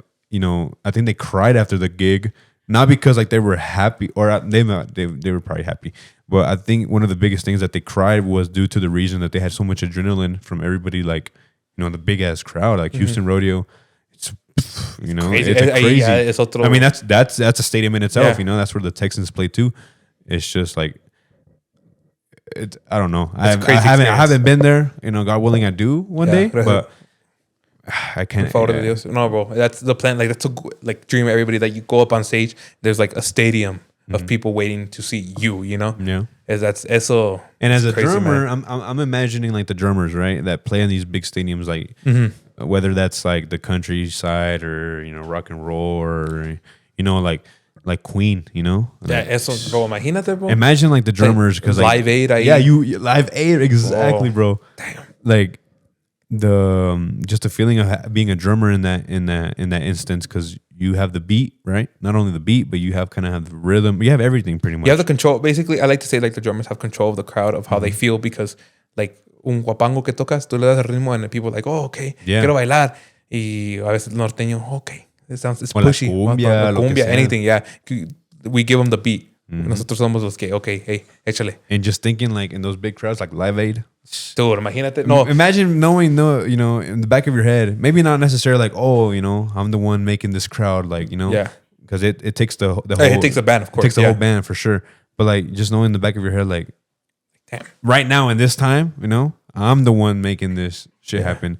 And I'm sure it's just not for the drummers, but everybody else. Yeah, it's like, I don't know, like that feeling when you're like walking up, like every time. Like I have gotten better at it, but like antes me regañaron because I would just walk up on stage and just be like and I just go into my back, hit your face. Yeah, así. And now like you have to like saludar and shit. Oh, and that feeling, like I remember the first time too, like in like Chicago, I think it was, and like other places, like when I first started touring, like you walk up, like the intro's on and everything, you walk up and you put like saludas a la gente, and like the light comes on, and it's like, whoa, you're like that, and then you sit down and you're like, that's like you're trying to like worry about everything at once. Okay, like my cymbal, si está bien, mis sticks están bien, okay. Y de repente, vámonos, sí. And then, that's, I get a lot of anxiety like before I play.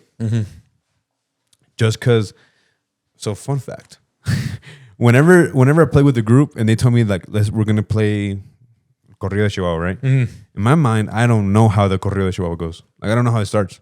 So I'm always asking, like, I how struggle does with it start? Like, And I've been playing these songs for 5, 6, 7 years, and I can't remember how the song goes. And I'm always asking, like, how does it start? ¿Cómo comienza? And le dan like 2 notes. Okay. Yeah. They don't even the first note. Boop, Yeah. and then, Okay. Okay. Yeah. But I just that's one of my biggest like anxieties, right? Before I play, I don't know what like. We can practice all week if we want. Saturday, Yeah.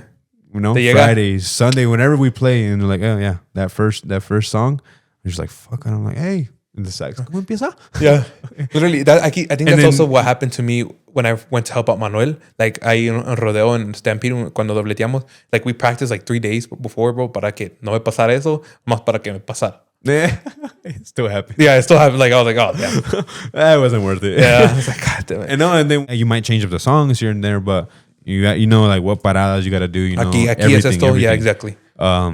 For me, since I help out more local groups, no, así está bien difícil, bro, because everybody has it can their get own style. Yeah, it can be, and yeah, bro. And I played for at least 8 groups here in Denver already, right?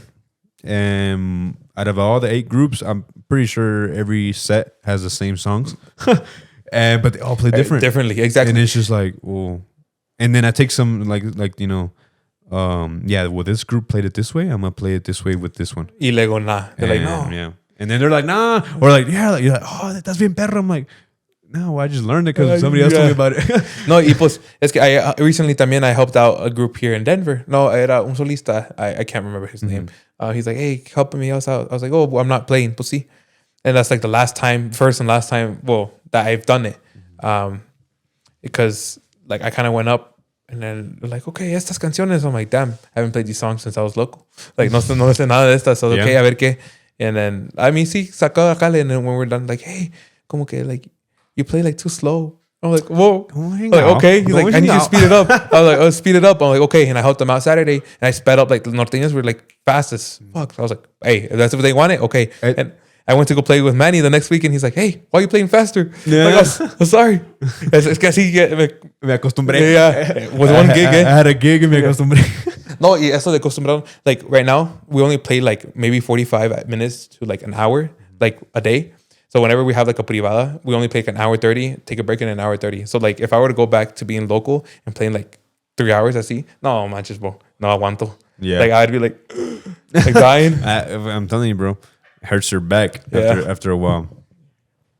And it's one of the things when I'm playing, I don't want to, not that I don't want to see this, but it kind of like puts me like, me agüito. Because like I'm playing, right? And I'm like, oh yeah, this group is badass. And then somebody like the bass player, the quintos are like, yeah, like, oh, damn it. Like, bro, I thought it sounded good. Like, estamos bien until they're like, yeah. And they're like, no, pues súbele poquito más, o bájale poquito más. And then you're like, I don't know how the song goes then. No, that's one of the things that would happen a lot with Manuel. Like, it was so confusing, but por eso nunca me podía agarrar bien. Because the old quinto player, Johnny, would be like, hey, like, speed it up. And then Efrain would look at me and be like, no, speed it, like, slow it down. I'll be like, I don't know. And we're live, so I don't know what the hell's going on. And then, like, and Manuel would look at me and be like, hey, like, speed it up. I'm like, God damn it, like, guys, like, no sé qué hacer. And you're like, oh, fuck, maybe I shouldn't even play. Like, you're like, let's just end the song here. Just go to the next one. Yeah. Oh, man. No, ahorita like our team that we have right now, bro, it's really good. Nice. It's really nice. You have a drum tech? No, bro. ¿Tú solo? Yeah, yo solito. Acabo no es tanto, bro. Did you have a drum tech with Vive Chihuahua tour? No, I didn't. No? I mean, I guess yes and no, because they would always help me out, like every other guys, because us, like, it was chill. Like, that's what cool thing about everybody in the Vive Chihuahua. Everybody would help each other out. Like, ahí siempre everybody, hey, ayudándolos. Pero no, I don't have a drum tech right now. No.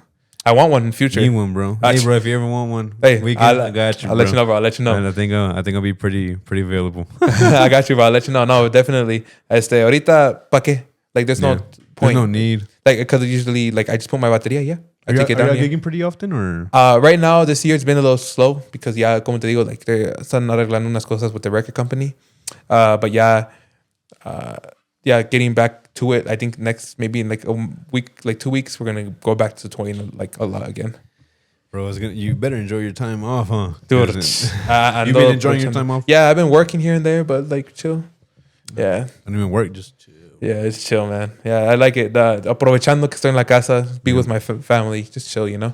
Yeah, because being on the road. No, but no hay chance. And then you miss a lot. Like, I guess that's also the one thing that, like, as a músico on the road, you miss a lot of, like, family, like, things or, like games or, like, events or birthdays and stuff like that. Pero lo bueno que con Manuel, like, everybody's tan ocupados. For Christmas, everybody has it off. Thanksgiving, usually everybody has it off, like, which is pretty cool. So you get the holidays and stuff? Usually, yes. You know, don't want to jinx it, right? But like Manuel, the last 2 years, start booking on Christmas. Chill. Aaron said, chill. Anyways, cambio de tema, please. How much time we got, Brandon? We had 2 hours. Damn, 2 hours already? Yeah. 5 minutes. Hey, brother, if you want to cut it or we can keep going, up to you, man. I'm good, man. I'm good too. Is it? How's it going so far? Is it long? Okay. Oh, well, I don't know, man. Yeah. You want to use the restroom or something? No, we're good. We're good. No. Well, before we end, I mean, what are some other topics that you want to? Jesus. Before breaking my stuff, what are the things that I mean, there's not many like things that I had like, oh, quiero hablar, you know? It's just like, it's just talk about things, you know? Conversation. I mean, I think we hit pretty much everything. Can't really think of anything else except for you. I don't know. Do we have any questions? Wait, what question? We got one question. Brandon, how long do dinosaurs live after they go on a diet? Can you look that up for me? Hey, start asking these Joe Rogan questions, man. Did any of y'all have another job or go to school while being in Oh yeah, we answered that. Yeah. Yeah, we answered that. I mean, I guess I can answer it real quick. Well, I mean, like working, they were really, gracias a Dios, both jobs were super acopladotes with me. I'd be like, hey, I'm going like on tour. Like, so like me quitan estos días, I can't work weekends. Okay, perfect. And then I guess with school, high school, I mean, como I mentioned, they were super chill with it. Like, sí, vete. And when I was in college, I made my own schedule. So I did my own thing. So I made it for it to fit in with my touring schedule. Yeah. Yeah, especially because ahí en ese entonces we were nonstop, bro. Like every weekend, get here, leave, get here, leave, get here, leave. I mean, playing is a job, and then actually having an actual job is hard, and then I guess going to school. I mean, I don't know if you. I'm guessing you have to study a lot. I mean, 12 years of to get your degree is a lot of studying. Yeah, a lot of people say like, well, being a músico is a job, but like, I guess people say, the saying is like, you never work a day in your life if you love what you do, and that's what I see it. Like people say, like, I get paid at the end of the day. I'm like, oh, I forgot. Yeah. Oh yeah. No, and it's true because like even if even like playing here locally, right? Mm-hmm. You're like, oh well, I don't want to. Even if it's like an hour set, I kind of don't feel like going, but then I'm at the end of the day, I'm like, well, I'm privileged, so why not? And then I just do it. And then I not only that, but not only because I love it, but I do get paid. So like, might as well. I have nothing else to do. Out of it. I have nothing else to do. Yeah, I guess like the other question says, do musicians just play for the money or the passion? Man. Play for money. I don't even give a fuck about the music. Nah, it's I'll let you answer. I mean, I think we kind of already hit about it too. It's I guess it's both. You have to feed your family. Yeah. You have to make salir adelante. I mean, I guess right now I don't have a family to feed, which is chill. So más gasto mi dinero, como sea. Como sea. Gracias a Dios, ando bien a gusto right now. But like the passion. If I had to do it free, I wouldn't mind. I'd be like, okay. Yeah. I love doing this, bro. And there's a lot of musicians that, they play just for the passion, just because they already have a real good job. Mm-hmm. And those are the ones that kind of stay local too. Yeah, exactly. So, yeah, como dijo El Gallo, he's like, no, you have to love. You do gotta love it. Like if you're gonna be like, touring with Manuel Reza, or if you're gonna be touring in general, in general, right? Like, or just like actually playing like the 3-day weekends. You gotta love that shit because obviously it's gonna. Eventually, it's gonna get really tiring. Especially, and then there's also musicians that like I guess when we get to come home every week and say hi to our families and leave. But there's a lot of musicians that go for like months at a time. Like they leave February, they don't come back till like late summer. Yeah. And like they're gone, like just gone from the house. Yeah. Which is eso sí son giras. MIA, they don't even know where. Yeah. Families don't know where you're at. Nada. They start putting missing posters. Exactly. Like, no, I'm over here. I'm playing. I'm over here, bro. I'm over here in Oregon. How do you join Baqueteros Macizos? Well, I'll let you answer that one. I was one of the 3 OGs. Yeah, you were one of the 3 OGs. That's crazy. I guess, yeah, that is pretty crazy. And I didn't even realize that you were one of the OGs until you told me just earlier. Like, right when we were, I remember it was before we started recording. Group chat was created and I was added and it was just you, me, and him. Like, and it was just a group chat. Yeah, it was just a group chat. We just posted videos of us. Yeah, literally, it was just you, me, Michael, and I think Alex Vasquez was just first, like our first 4, like los meros. And we gotta get both of them on. You know, El Michael and bring them on again. Yeah, be like, but necessarily join Baqueteros Macizos. I don't know. We don't really. We have a recruiting team that kind of helps us choose. It's one of the Baqueteros. Mm-hmm. So just submit your videos. I guess just submit your videos. We're not really, just joining everybody. Like you're not having anybody join. It's more of a thing that we want to do it right. And I guess just wait your wait your turn. We honestly have a list of people that we want to join, and obviously if they can't join, we'll kind of move on down from the list. Expand the horizons. Yeah, and feature Fridays. It's every Friday like today. You just send your videos to either the DM on Instagram or to one of the Baqueteros, and then we'll post it on Friday. Every Friday. And then not only that, but we also want it to be for like people and other drummers that don't have a group or that are wanting to put themselves out. Yeah, we're just talking about exposure. Never marketing yourself. It's not just about joining Baqueteros and then being a Baquetero, because we don't even know what Baqueteros Macizos is right now. We're still figuring it out. In the air. This is we're still in the club, but we have these certain people, these certain drummers are helping out to expand, and it's more necessarily like people that have a little more of a more knowledge and know other musicians that can help us learn other musicians like yourself. You go on tour with all these big musicians, and all these other groups, and you're not only that, but you're pretty badass drummer. So thank you. You're one of we benefit from you in a way. But yeah, how do you join? Just put yourself out there, market yourself. Hey man, you never know. Yeah, we'll reach out and then maybe you'll join one of these days. What's the longest set you've played? Longest set. I think we've played for an hour and a half straight. I think that's the longest. That's your longest? I think that's the longest. I don't know. Because the sets are usually divided pretty much, but you? When I played locally, I like privadas. I remember we were at like a ranch one time. Mm-hmm. And they're like, hey, primo. We had played like así como una hora y media rest, una hora y media. And they're like, hey, ¿cuánto por otras 3 horas? Or like, oh, okay, pero derechos. I'm like, esto. They get... So I think there was like 3-4 hours that we played straight. As we'd stop and they'd yap a lot and like be like, hey, but like that's like the longest gig I've had was also privada. I think it was like a little kids party too. Mm-hmm. But the people, bro, they're like, hey, otro. Yeah, I think that night we probably played like 8 or 9 hours. Damn. If I'm not mistaken. Not straight, but it was 8-9 hours. Yeah, like and we ended like at 5-6 in the morning. I see. Yeah. Yeah, and then like I remember ese era un sábado and el domingo I had like things to do in the morning, so I see. Oh yeah. No, you wake up and your head hurt. Oh, you're like fuck. No, crudas. And honestly, I hate it sometimes when they're like otra hora más. And I'm just like, bro. Yeah.